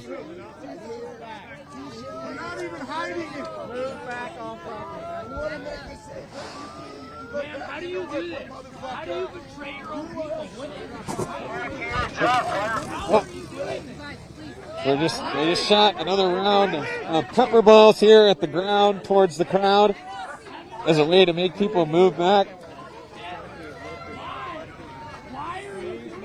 Watch out, John, a van's coming through. Please move back off property.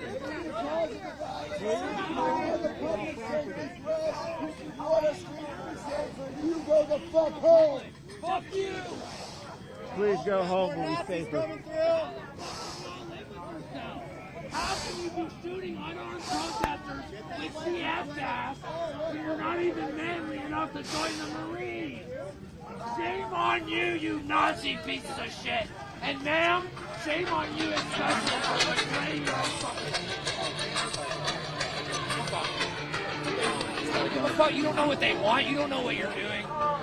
There's no de-escalation at this point, there's only escalation. We should be dumping the fucking tea in the harbor. Well, they're going to make you come join us, huh? Metropolitan Council property, you cocksucker. This is Metropolitan Council property, you cocksucker. This is not federal seeing some of the masked men over there now, who are gaining some of the attention of the crowd, are yelling at the DHS police. Because you're obviously not qualified to be a federal agent, you fat fuck. Why can they stand over there but we can't?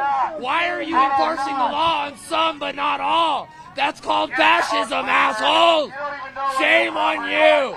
Look at you, you're wearing masks because you're a coward! You're wearing masks because you're ashamed of what you're doing! Why can they be there but we can't? I'm talking to you. Your robbery is not right here, you fucking cock loser. Take your masks off, cowards! Take your masks off, cowards! Have a fucking spine, have some strength, and take your mask off. Stop hiding like a little bitch. None of us are hiding. Why are you? You're betraying the Republic and you know it. That's why. Take your masks off, cowards.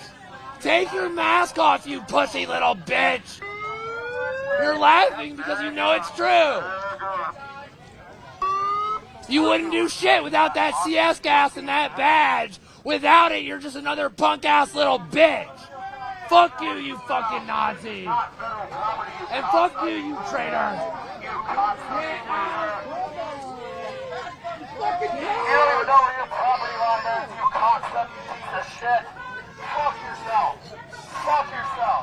You see there the federal agents now walking back beyond the fence line to the Whipple Federal Building.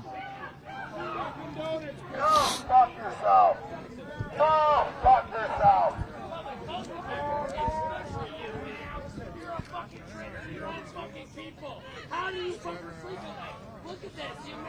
See that long line of protesters now stretching down the block.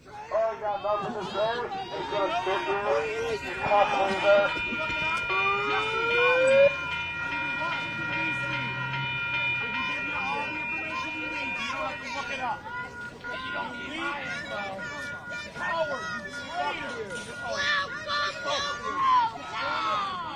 Yep, let's wrap her up.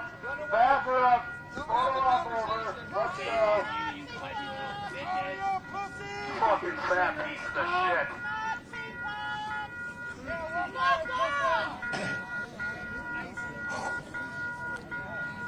You fucking cunt. I'm talking to you. And the guy gave the paper to and I didn't pay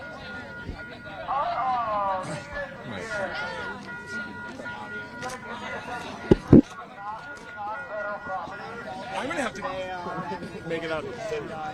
They had hundreds of agents. Would you mind if I interviewed you about why you wanted to be out here today? Yeah, absolutely. Yeah. My cameraman John's around here somewhere. Oh, there he is. What's your name? Amber. Amber, nice to meet you. I'm Nice JT. to meet you. Nice to meet you. Hi. Oh, yeah.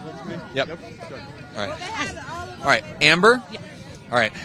I'm standing here with Amber outside of the Bishop Henry Whipple Federal Building, from which ICE is staging many of its operations here in the Twin Cities area as a protest of, I mean, it's certainly over 100. I don't know if we're talking 200 at this point, people who are standing out here. But Amber, you are just one of the many protesters out here. What made you want to be out here today? My city has gone through so much trauma the past, I can't even tell you how many years, with the school shootings, with the police murders, with what happened to Renee Good, with what's going on with ISIS affects our family, my loved ones. I have to be out here. I have to. Let's talk about the message that you came to deliver. Let's start with the sign. If you could just read it for us and explain exactly the message that you're here to deliver.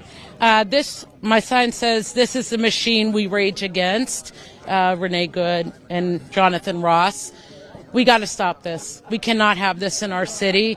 Everybody is welcome. This is stolen land. This is stolen land. There's no immigrants on stolen land. So that's my message. We're all welcome here.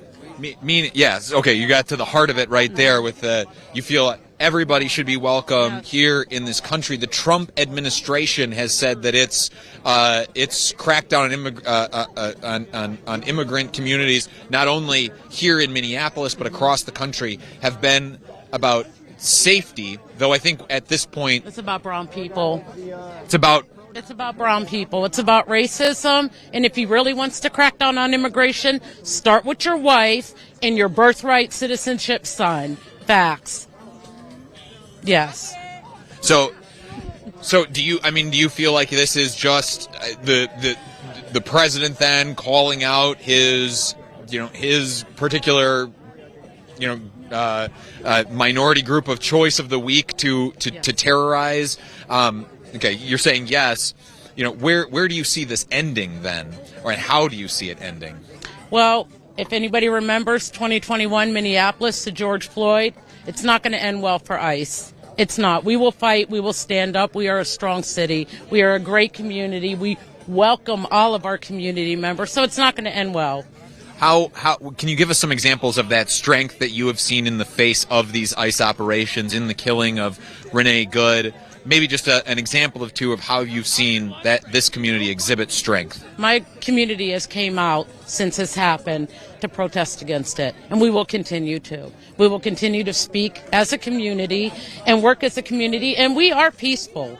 We're not the ones shooting paint bullets at anybody or rubber pellets or tear gas. We're not doing that. We're out here using our amendment right to protest. So we got a good, strong community.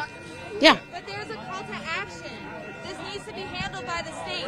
Yes. This needs to be investigated by the state. So to that end, just earlier today, we got news that the state attorney general and the district attorney here for Hennepin County were going to be mounting an independent investigation into the killing of Renee Good.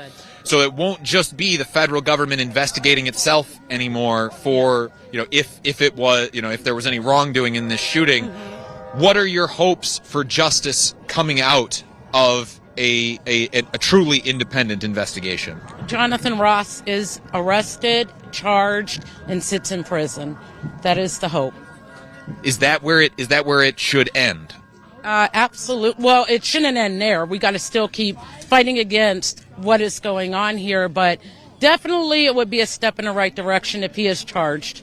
How do we, as a country, how do you foresee us healing, or can we, after so much pain being inflicted on so many different communities across, from sea to shining sea? That's a hard question to answer. There are good people out here. We're far more good people than bad people. We'll come together.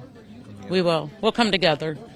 Thank you very much for your time. Is there anything else you would want to add while you had the platform? No, thank you. Thank you very much for your time. I appreciate it. Yeah, thank appreciate you. it. Oh.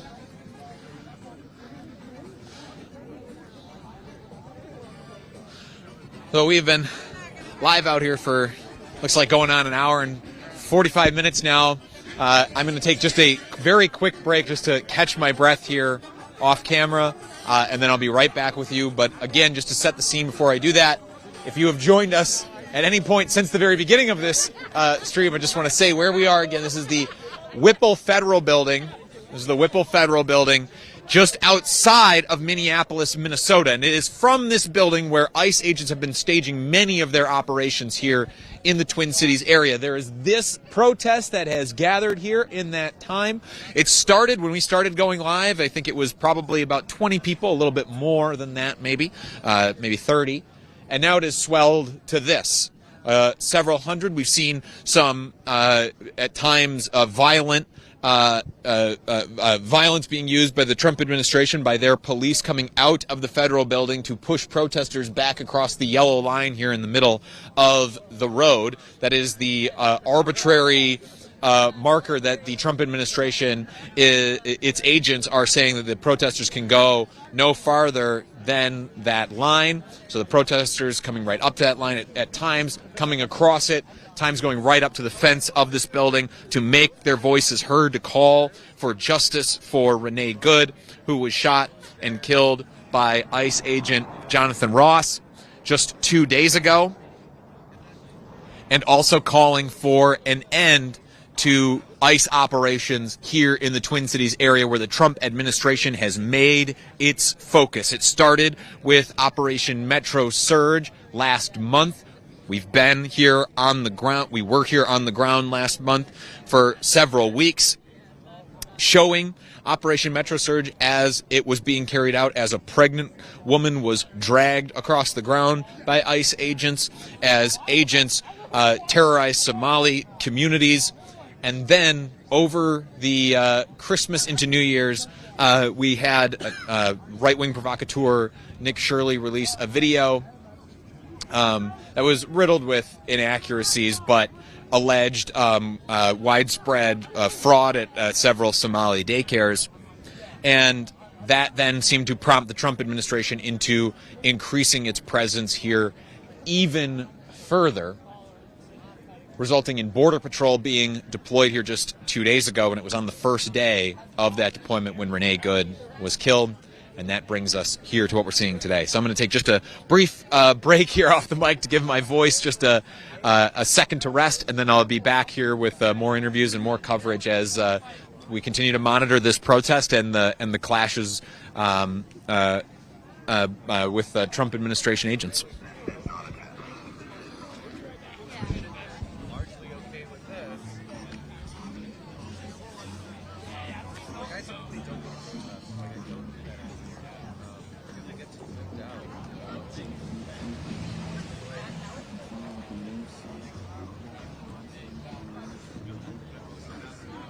By the time you got to Broadview, it was lived up. It was a period of time.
All right, I'm coming back on camera here because we have some pretty major breaking news that's just coming across to us here and that is that Alpha News, which is, if I'm not mistaken, I believe that is an outlet that is here in Minnesota and is right-leaning. It obtained cell phone video taken by ICE officer Jonathan Ross before and after the fatal shooting. In the video, you can apparently see that Renee Goods was smiling at Jonathan Ross, and her last words to him were, quote, "That's fine, dude, I'm not mad at you," unquote. And after shooting and killing her seconds later, he can be heard on the video saying, quote, "Fucking bitch," unquote. She says, "That's fine, dude, I'm not mad at you." He shoots and kills her and then says, "Fucking bitch." That's the actors that the Trump administration are asking us to believe are somehow embattled, poor ICE agents just out to make communities safer, while at the same time they are out terrorizing those very same communities. When you hear from the people that we are interviewing here, who actually represent these communities that we are here reporting in, when we go out on the ground in these communities and interview the people there, and I ask them, do you feel safer with ICE agents in their neighborhood? They unequivocally say no. And then the Trump administration has the temerity to say that these ICE agents are acting in the public good as they are shooting and killing the public. And then saying, "Fucking bitch." About a mother of three. She had two older children and then a 6-year-old son from a second marriage. Her husband in that second marriage had died, leaving that child without a son. Got to clear the road here as people are rolling through here. This is still an active street. But a mother of three was killed, and what the ICE agent had to say about it was, "Fucking bitch." That was, if you ever shot and killed someone and wondered how you would react as a person from taking a human life, doing something so final that affects so many people in a split-second decision where you decide to use lethal force, is the thing that you're going to say about that, regardless of who the person is, "Fucking bitch"? And I'll note that the Trump administration is responding here by coming out again with its federal police against protesters who are being peaceful. So far, the only thing that they have done is have the temerity to stand on the other side of a yellow line that is painted along the roadway. That's it. That's it. For that, they will fire pepper balls. They will drive out with black SUVs with tinted windows, jump out, grab people, throw them in the truck, drive off with them. And we saw them later being led, looked like, towards the Whipple Federal Building. That's what the Trump administration will do to peaceful protesters. And the Trump administration will also murder a mother of three in cold blood after she had just dropped her child off at school. And then try to play the victim, because everything is just about the PR wins for them. It's not clear exactly why. Seems like maybe the agents are just out here to talk to this guy who has tape measure out, or they're directing these gentlemen with the tape measure. It's not clear. Although a truck with concrete barriers loaded on its back and a giant claw that it'll use to place those barriers is lined up now just behind these agents who are standing out here. So it seems like these federal police are preparing to maybe place those barriers right across the entrance here, or if not across the entire length, at least across part of it, to block the approach here.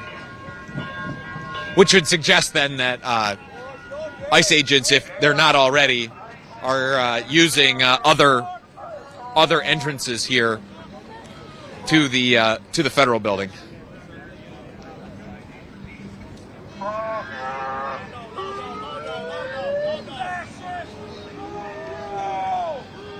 Let me get some.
I'm tired of this. This is unfair, unkind. Not take over.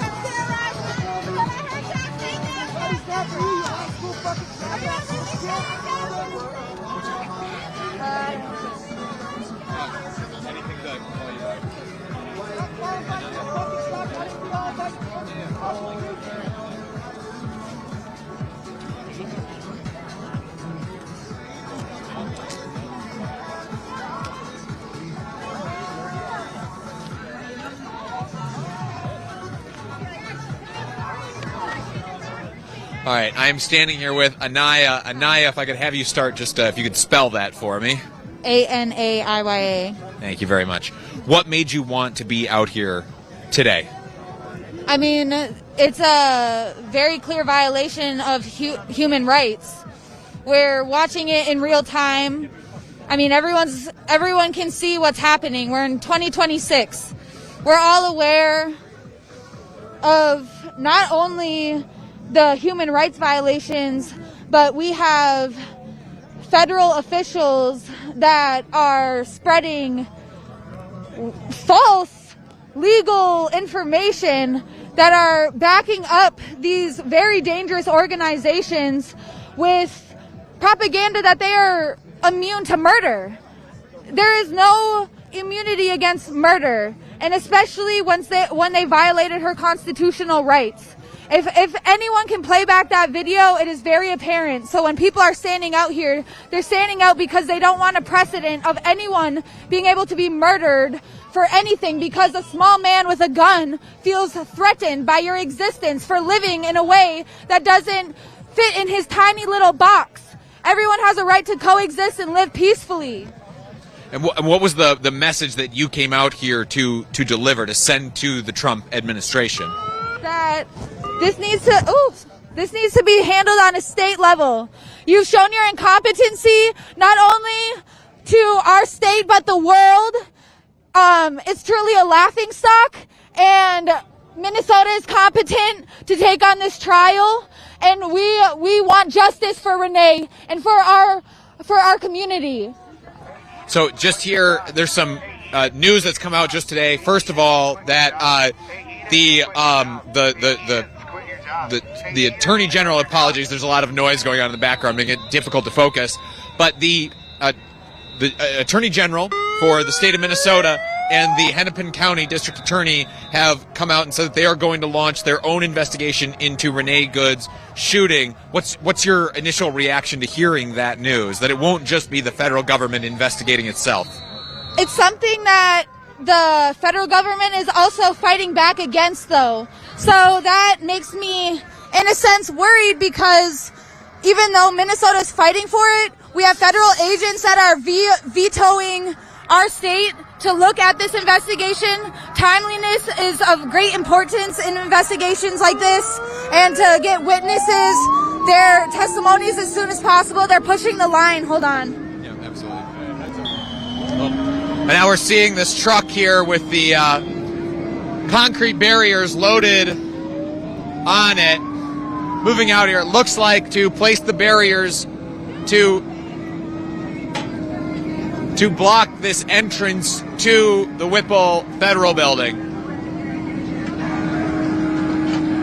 This is something that was happening this morning for quite a while, placing many barriers on the opposite side of the street from where we're standing. The protesters seem to think that it was to set up an area where they could be corralled, which would be very reminiscent of what we saw happen in Chicago, in Broadview, Illinois, where there were ongoing protests outside of an ICE facility. And that was local officials, actually, who placed concrete barriers there to limit where people could stand. And now it seems that the federal government is taking a lesson from that and applying a similar strategy here.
The federal police here have come out. I'll note that at least some of them are actually, at least one of them that I see actually has an ICE badge on his vest. Some of them have, looks like they all have ICE special response team patches along their arms.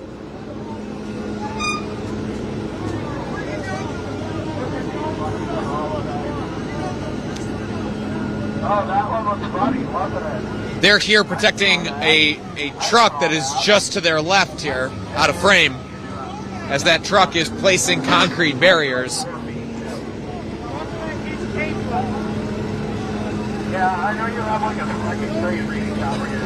Which seems to be designed to restrict the protesters' ability to move closer to the Whipple Federal Building.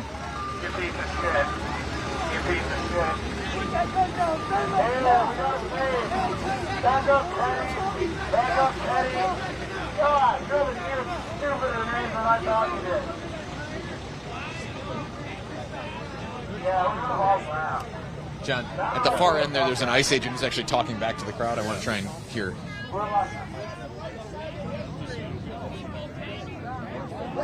Seeing some ICE agents actually talking back to the crowd here. I want to try and get us to listen in. I dug trenches! You fucking bitches! Take your fucking masks off, you shitbag! Think about it! Think about it! Bitches! Think about it! I saw.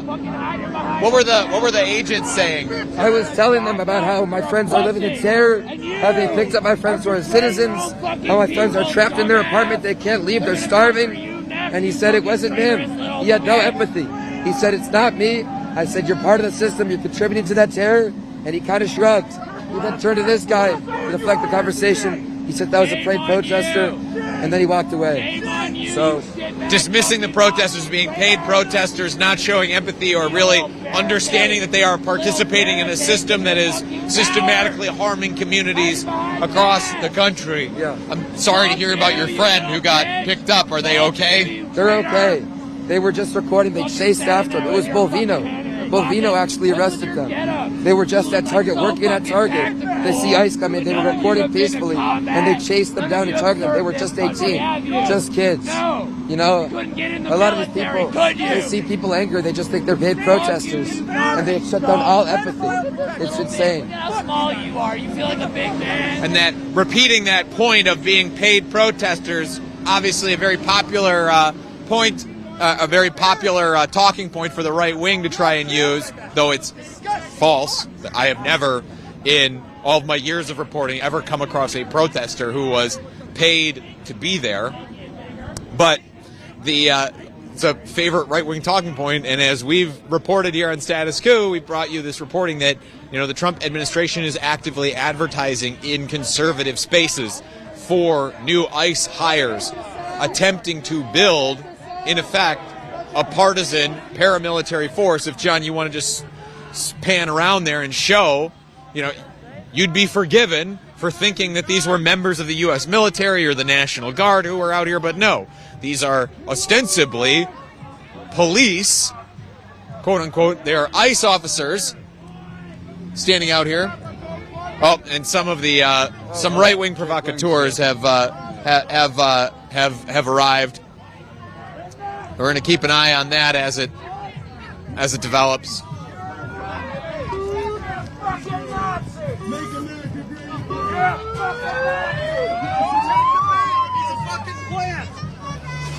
These people aren't real. Don't take them in. Don't give them your attention.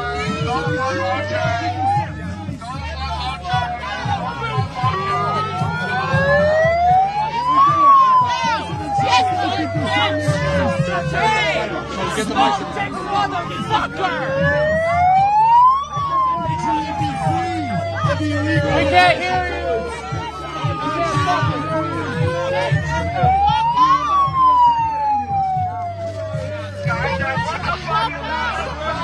You're seeing here is Jake Lang and some other right-wing provocateurs. Yep, and now the federal agents are firing pepper balls to disperse the crowd here. Notably moving the protesters and firing at the protesters, but not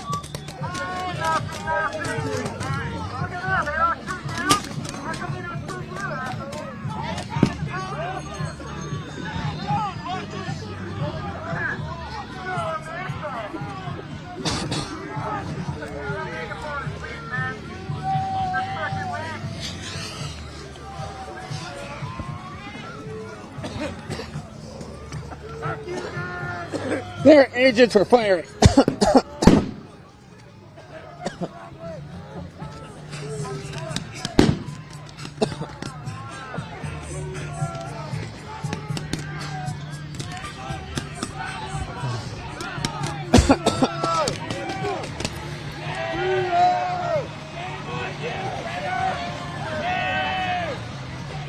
Their agents were firing both tear gas and pepper balls and also flashbangs to disperse the crowd.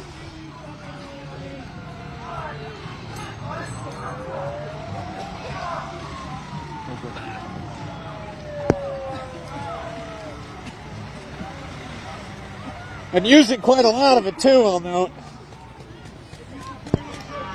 And firing still more pepper balls. They're shooting them to protect them. What? They're protecting them. Yeah. They're essentially acting as... I'll note that the ICE force is directing a lot more of its fire at the protesters than at the right-wing provocateurs.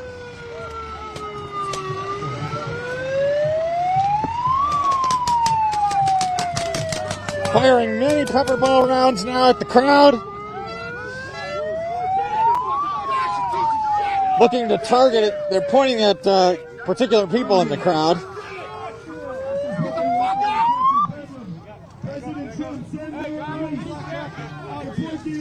Directing press now to move back.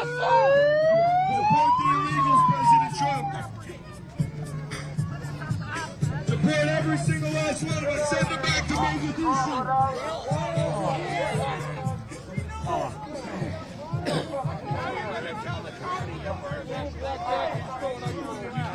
We're seeing ICE agents right now pointing at very particular people in the crowd. Not sure for what ultimate goal.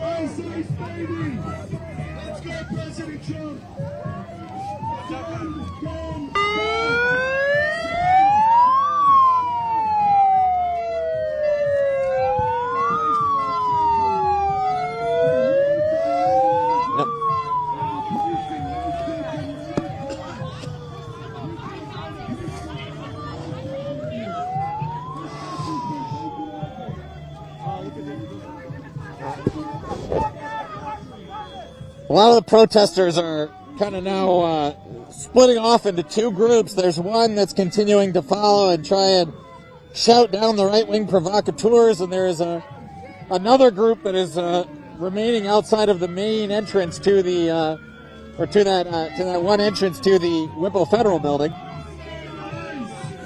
This is the group you're looking at here. This is with the right-wing provocateurs.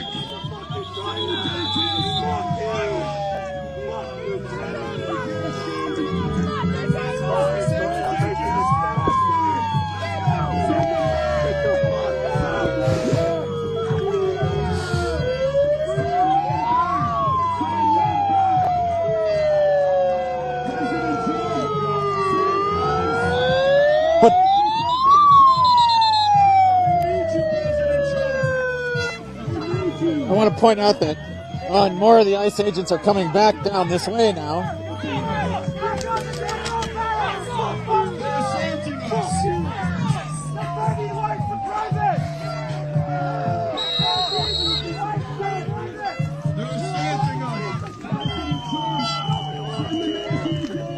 See there the ICE agents using pepper balls to forcibly separate the right-wing provocateurs and the protesters.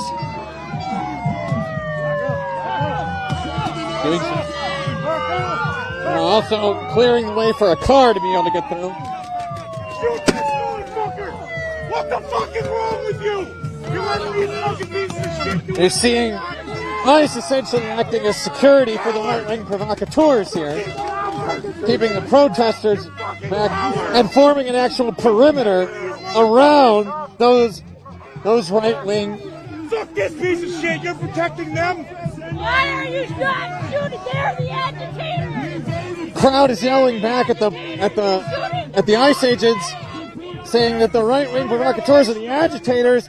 Why aren't they being met with the same force, being arrested, or being treated differently from the protesters? Kill yourself! Kill yourself! I mean, it's just such blatant hypocrisy. Kill yourself! Send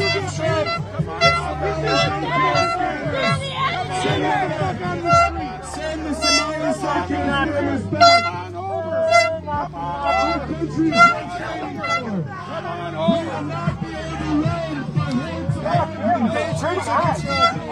don't you forget it. Increase ISIS budget. We have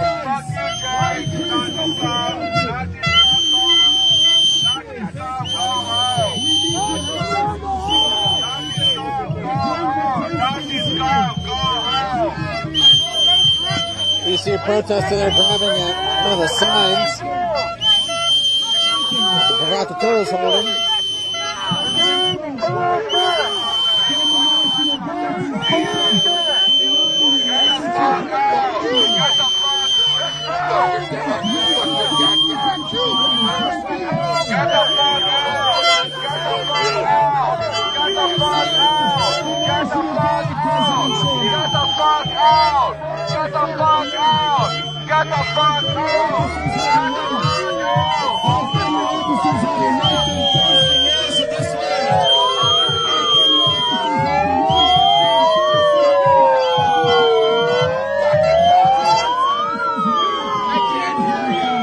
I'll point out that this spectacle right here is the whole point of what these right-wing agitators are doing.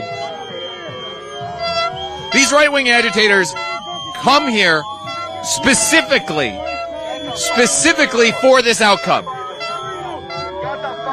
They do this, create this scene, generate content for it for their social media pages, and use that to cash in.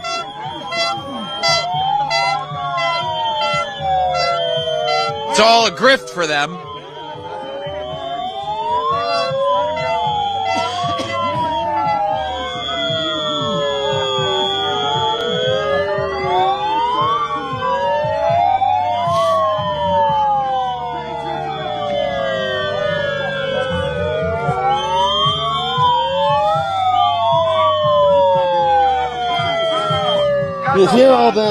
You hear all that noise that the protesters are generating to try and drown out the message of the right-wing provocateurs. ICE has now just taken a step back. Oh no, it's not just ICE out here anymore. There's also HSI police, and I saw at least a couple of Border Patrol agents.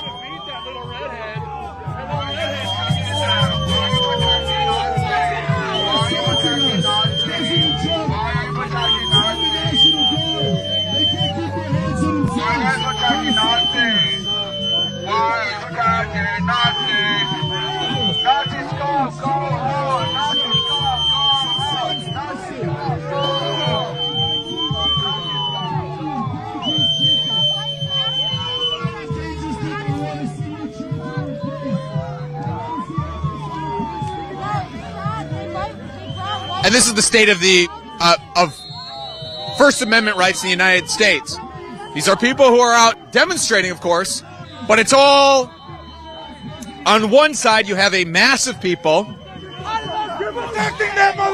On one side, you have a mass of people who are here to voice their displeasure with a federal government with functional, limitless resources, from using their taxpayer dollars to victimize their own communities. On the other, you have a few agitators who are just here to create a spectacle and create content for their social media pages.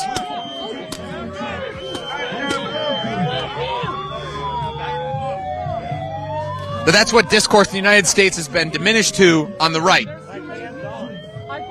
Just a series of short clips to own the libs.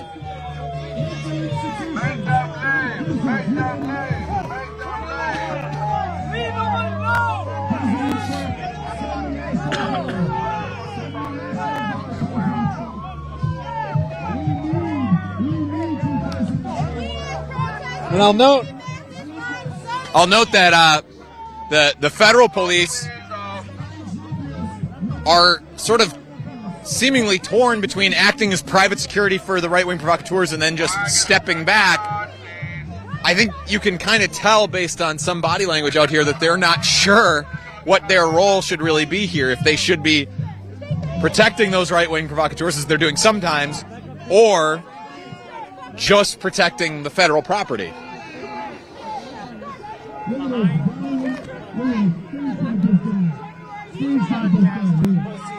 We're just trying to get on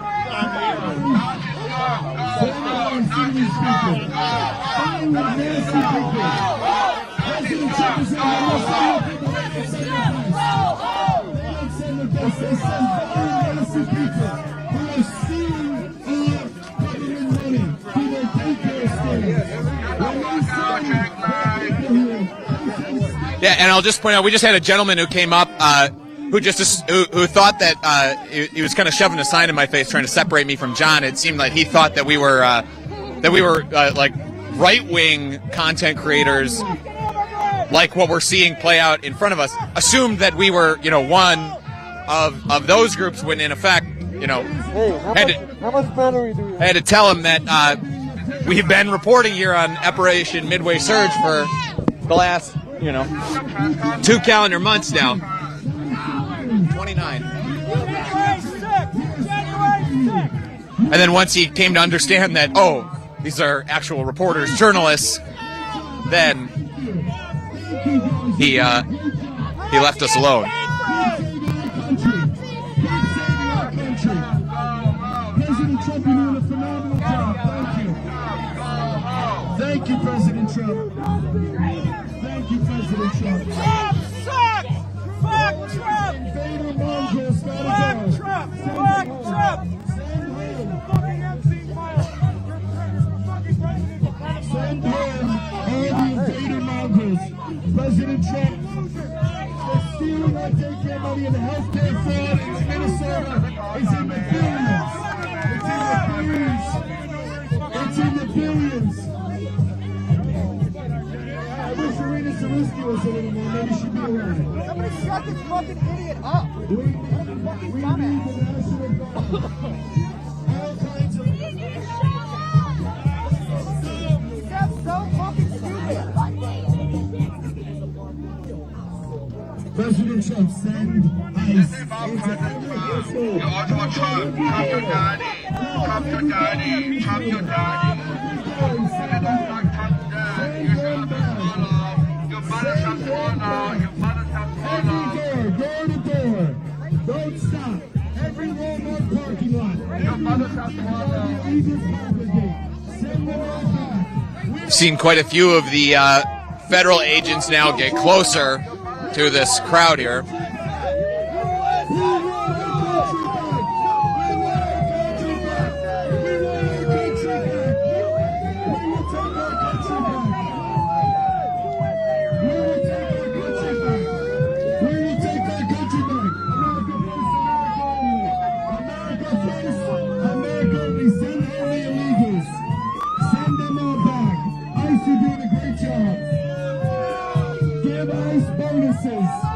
You see there, that's the federal agents who are kind of just hovering here.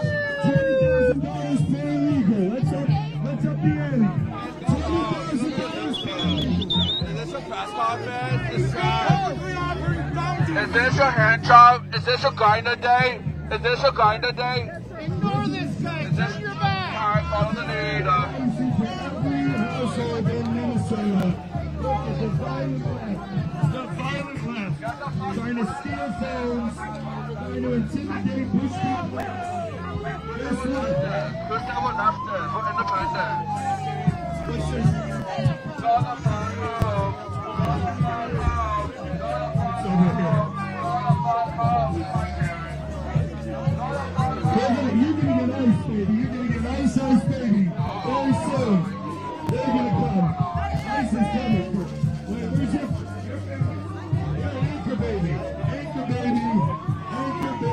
Let's go send that lady. Which one? Which one? Purple? Yes. Ice, you're doing a great job.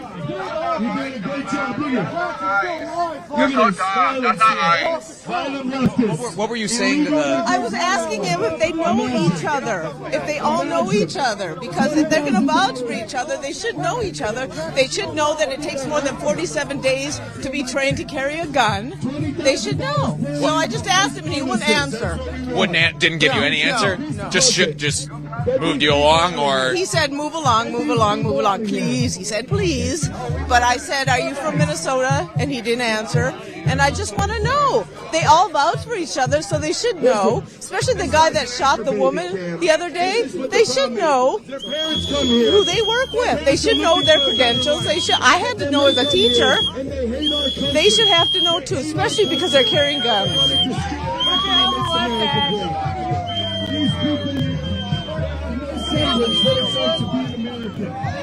He's probably on all kinds of government assistance. Grew up on Section 8 housing. All we want to do is take from the American people. We're done taking. We're done giving you money. We're done giving you money. All you and your anchor baby friends, get the fuck out of my country. Get these anchor babies out of my country. Get these fucking anchor babies out of my country. America is a beautiful, Christian country.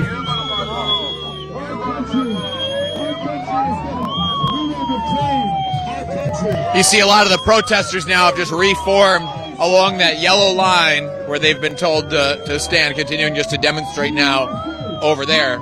It's a much smaller group of protesters who are actually gathered around the right-wing provocateurs. ICE coming in here and Border Patrol agents coming in here to move people out of the way so that cars can get through.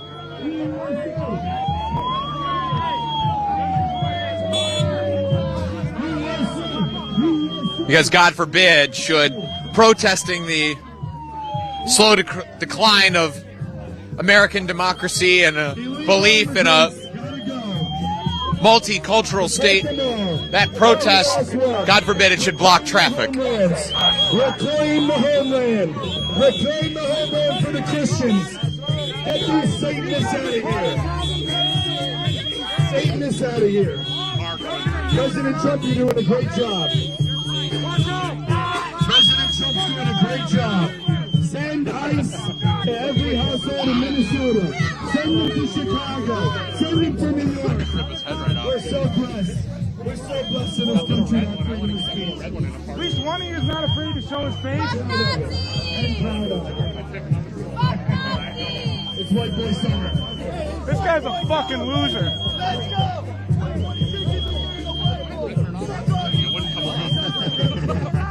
Yeah, I don't have my colors. Deploy tomorrow. Every Somali, send them back. ICE, we support you. Thank you. You're saving our country. You're saving our country. You're saving our country. You're ruining our country, you fucking loser. One day you'll look back at this and remember when Americans took back their country. When Americans took back our country. It's our country. You want me to back the fuck up? Don't you back the fuck up. It's our country. We have a right to defend our country. Border Patrol firing. Border Patrol firing pepper balls again. Clear the road. All they want to do is come here and get on social welfare. Fucking loser. Steal our money, take our jobs, rape our women. Everybody can see you.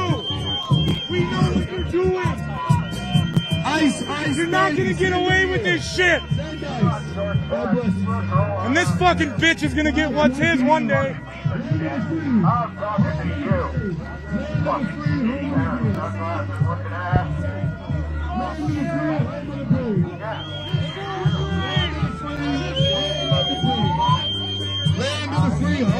the brave. God bless America. When that our land stands over.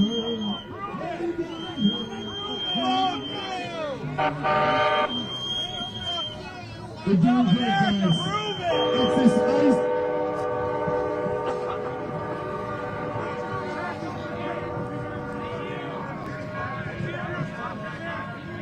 Similar.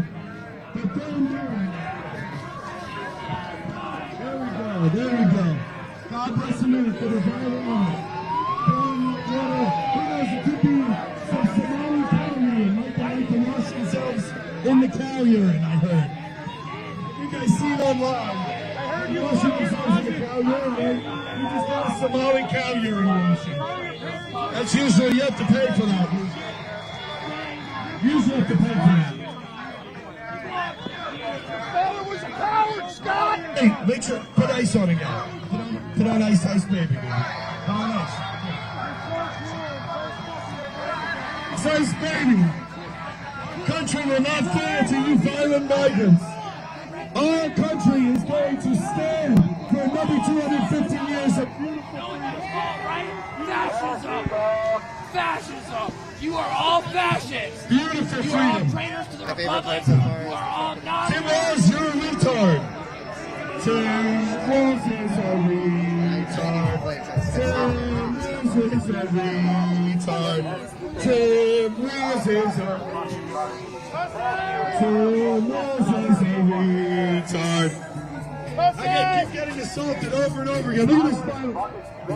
This right-wing scene here, these right-wing provocateurs have really just derailed a good chunk of the protest, though I'll note not all of it. There are still many activists who are chanting off to either one side of where these provocateurs are standing, one side or the other, down the street, who are continuing to lob their protest directly at the federal agents who are on the other side.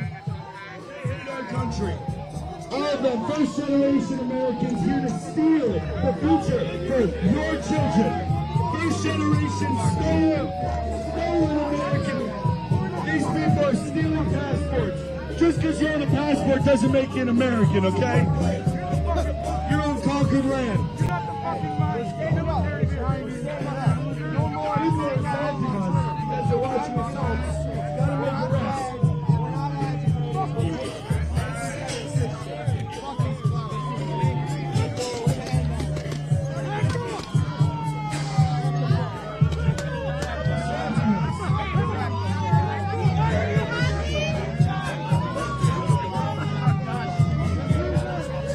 It seems like as ICE has wrestled with its role out here.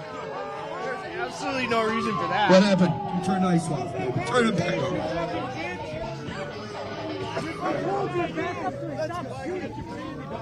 Oh, I wish I would have had that on there. There was no reason for that. You got shoved dick down your throat!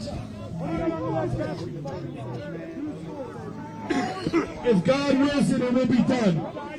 Deuce vote. There we go.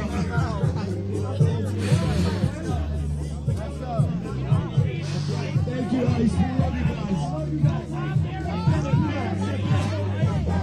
You guys had to be here today instead of raiding migrant homes. I'm sorry. I wish you were doing what you do best.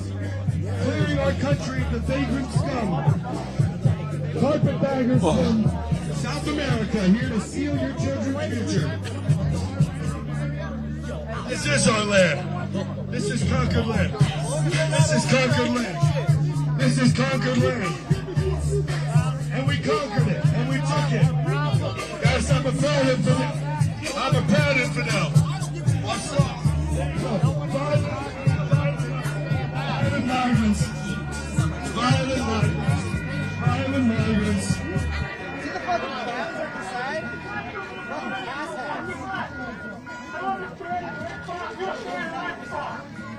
I haven't showered in like 3 weeks, you fucking migrants. Hey, go back across whatever sea you guys rode your canoes here from. Leave our country alone.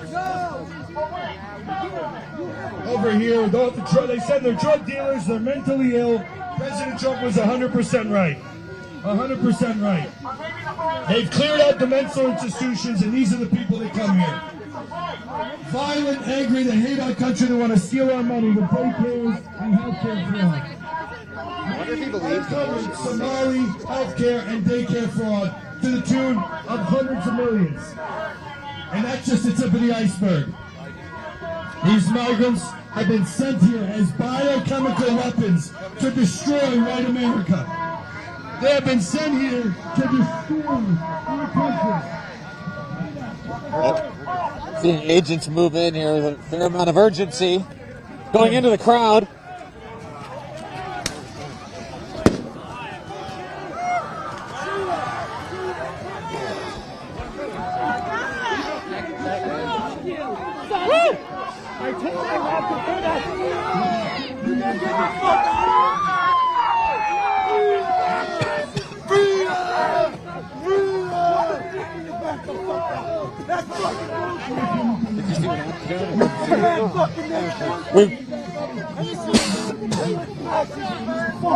We weren't able to see exactly what happened, other than all of a sudden many of the federal agents surged forward into the crowd. It doesn't look like they arrested anybody. Come over here.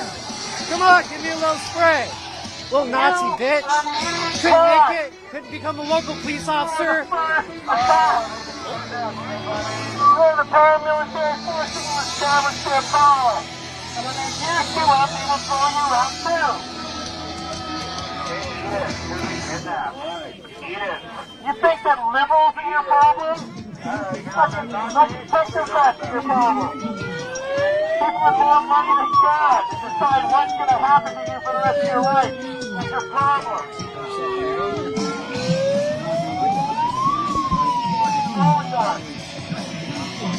They got you running in circles, chasing brown people.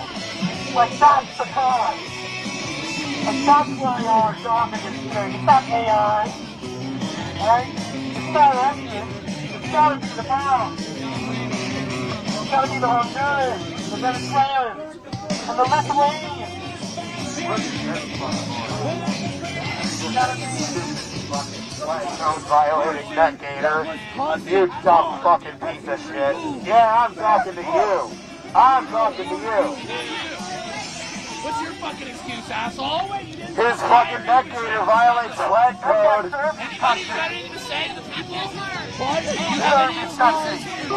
Now here he is standing on the right side of the line reminding you. Do you have any excuse?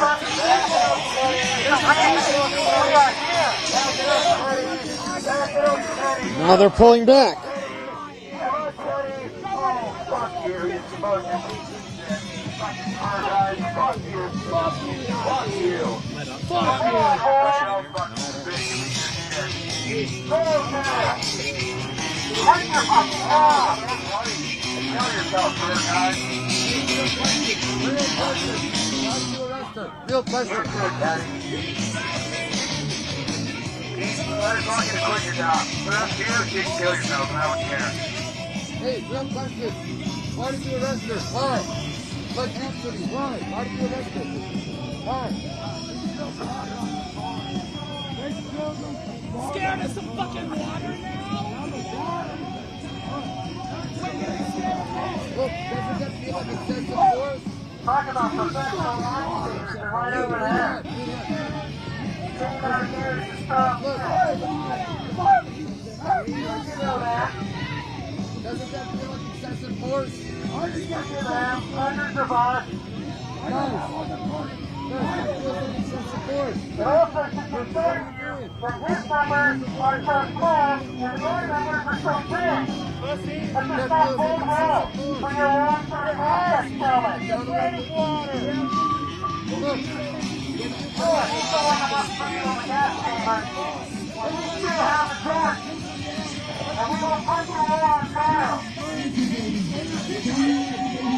And when you carry your vote and decide, then we will deal with you. Separated.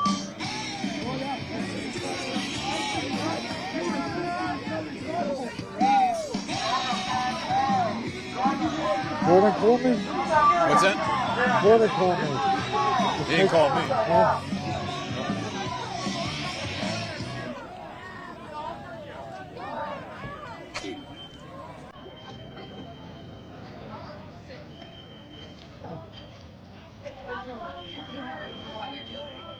Hey, everything good?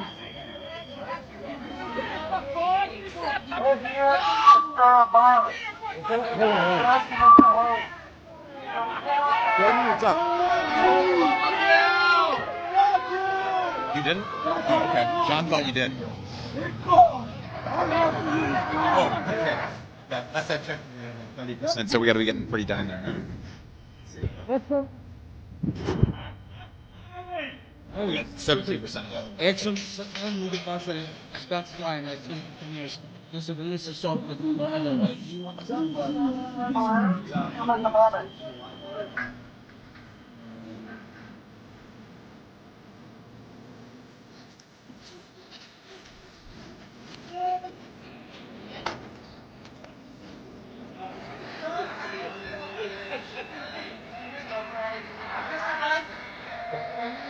Your pigs taste good, bitch!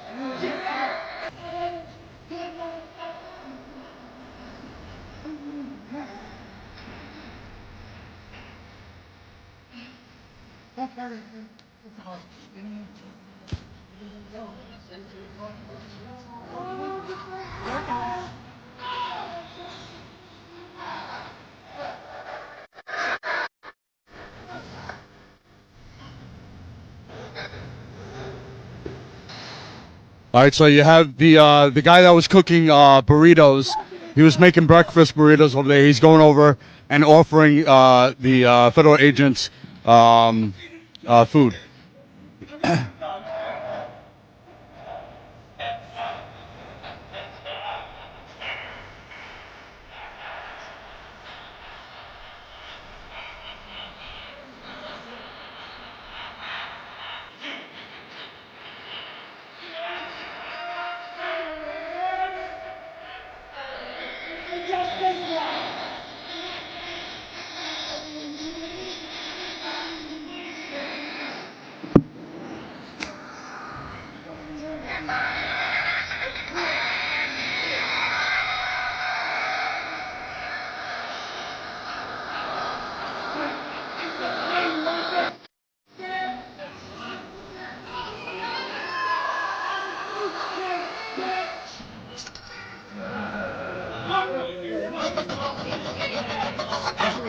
I'm in the back.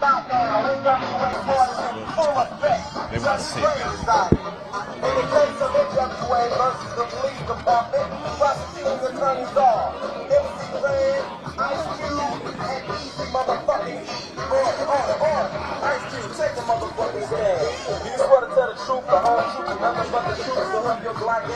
Goddamn right. Won't you tell everybody what the fuck you gotta say?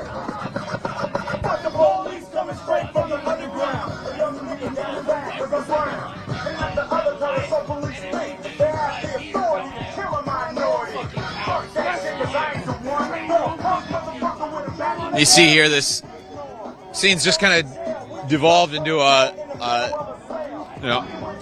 staring contest here between the two sides. The protesters stand, for the most part, just along that yellow line, and the Department of Homeland Security agents standing on the federal property on the other side of the street.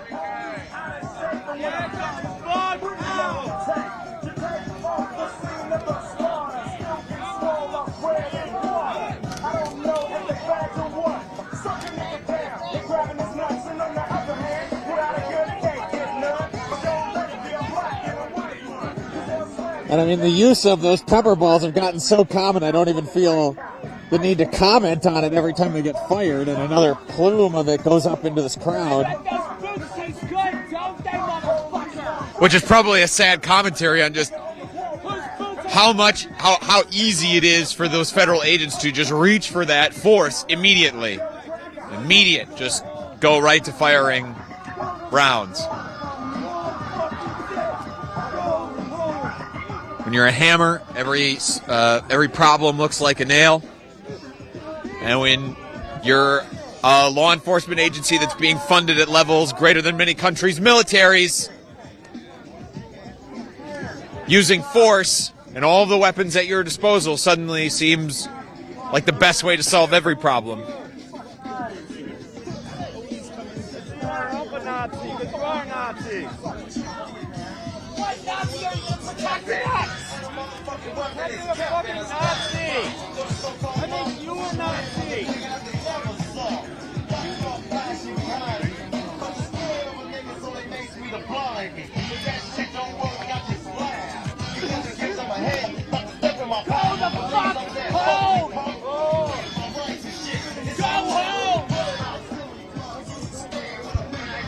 So I know we've been streaming out here for, God, how long has it been now? 3 hours? Yeah, nearly 3 hours that we've been live out here. Live for over 2 hours. Last night we were out here for several hours. Yesterday morning, we'll be covering tonight at 7 o'clock Central or 8 o'clock Eastern, and adjust for your time zone. We'll be covering a noise demonstration outside of a hotel in Minneapolis where activists believe that ICE agents have been staying. And it's all about putting pressure on these hotels to give federal agents who are terrorizing their communities no place to stay.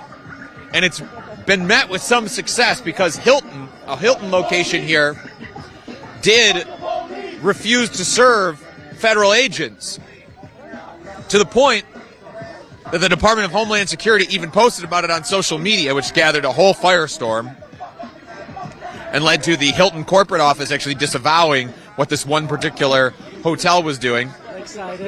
Yeah. But it just goes to show that pressure campaign can work, and protesters are planning to be outside of another hotel tonight, and we will be going live from there again at 7 o'clock Central, 8 o'clock Eastern. So you can tune back in to see that scene as to all of the noise, and they try to make a lot of noise for the 2 hours these activists are going to make outside of a hotel in downtown Minneapolis tonight.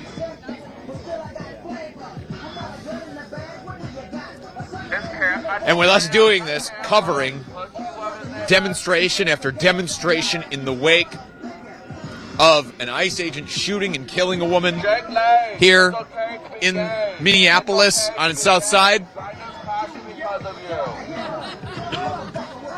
All of that coverage is only possible because of you, our viewers, people who like and share this stream, who get it out to a larger...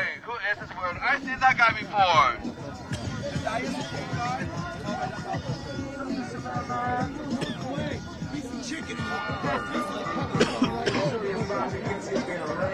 Pardon me, I got another inhale of pepper there. But all of that coverage is only possible with the support of our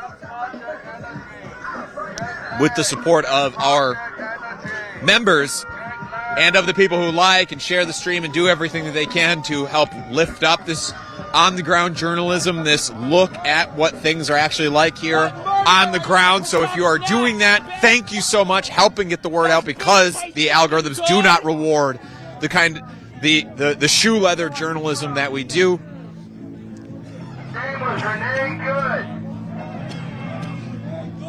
I want to especially thank our members, people who have gone to StatusCoup.com/join and have agreed to give us $5 a month to keep us on the ground here. I should probably address this in a little bit of an interpersonal way. I have a daughter. John has a daughter. We both have families that we are away from. To be here reporting on what is happening, and we spend weeks on the road, days at a time, weeks. I mean, in Chicago, we were on the ground between John and I continuously for 2 months. And now we've been here on the ground, aside from a break around Christmas, we've been on the ground here since early December.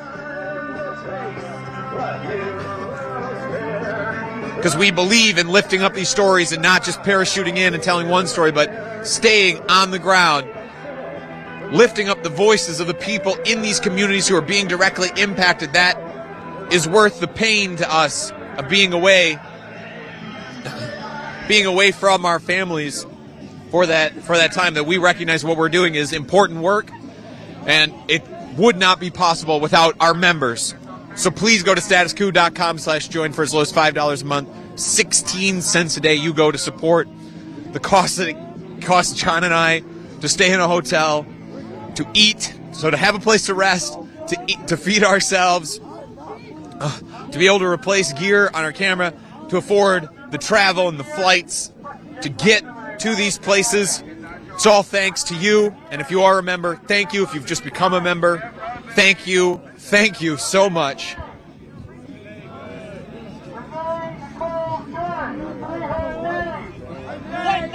There are thousands of you watching right now, and we really appreciate you tuning in. If you're not a regular Status Coup member, I've walked through a little bit of what we do. But we believe in lifting up the voices of the true masses, the people who come out to these demonstrations to make their voices heard.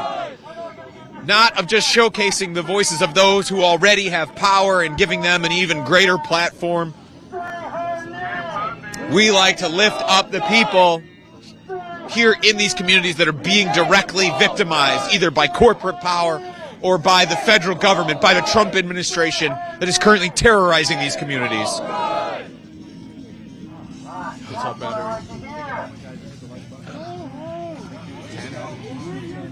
Do what you do best. Go home and sit on the couch.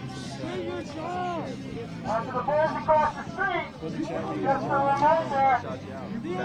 John and I are down to our last 10% battery on some of our equipment that we use to be able to broadcast to you live. Our plan here is to go until that battery is either runs out on us or at least nearly runs out, and then we'll sign off. But we're going to continue to broadcast here as long as we can. We have to be careful. We have some backup equipment that we can use to continue to stream, but we need to preserve it also for that other live that we will be doing tonight, again at 7 o'clock Central Time, 8 o'clock Eastern, for the noise demonstration outside of a hotel that is believed by the activists to have hosted ICE agents here in the Twin Cities area.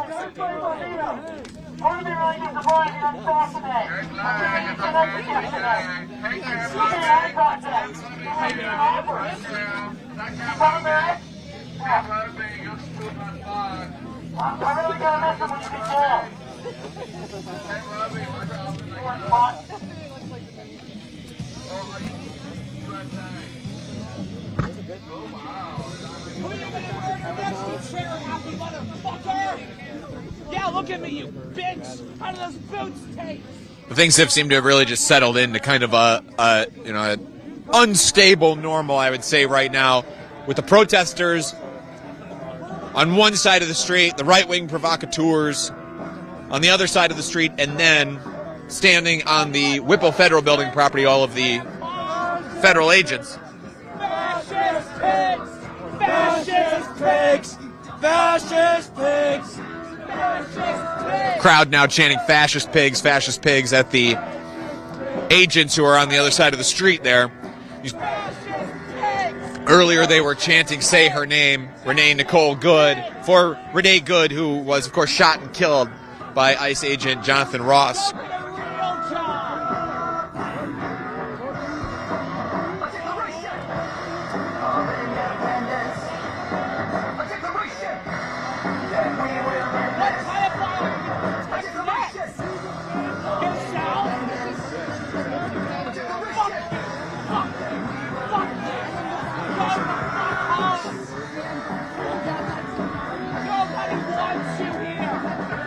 I'm not mad. I know.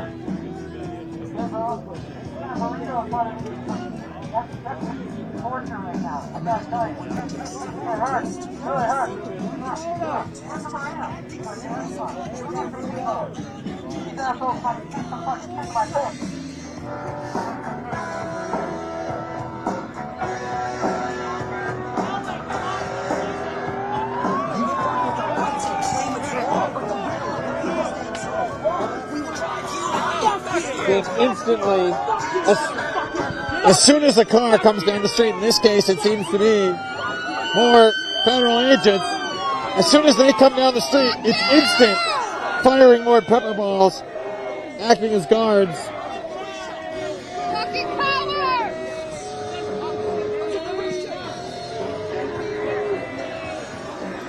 And backing up. Again, did not seem to me that those pepper balls needed to be fired there.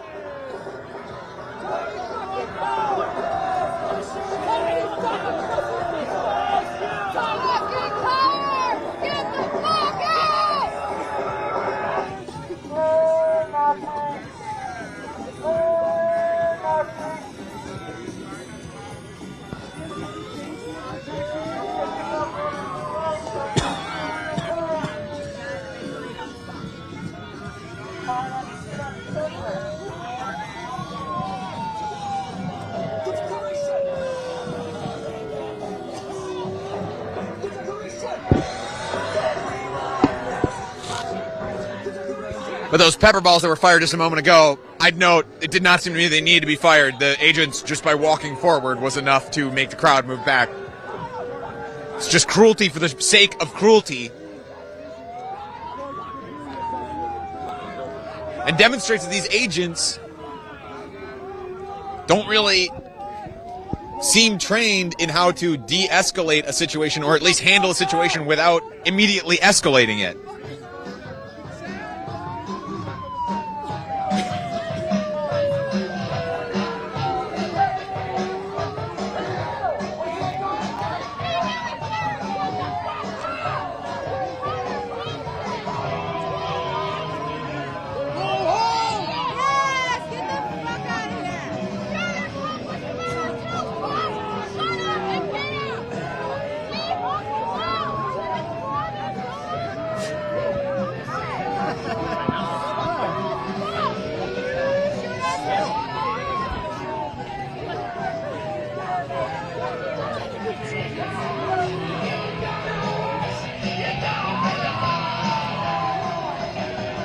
What's it at? 7.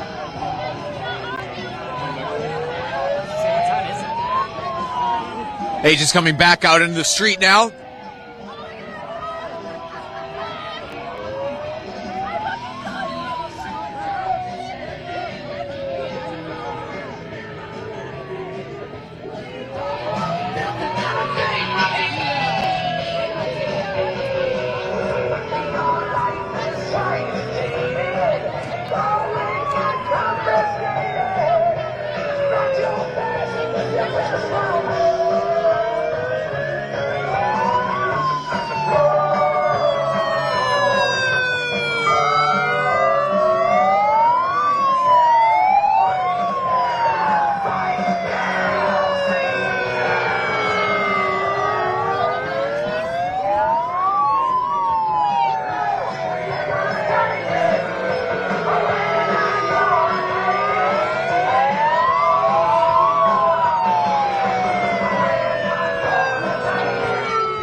Specify that, because especially when you got the right wingers out here, you know, causing problems.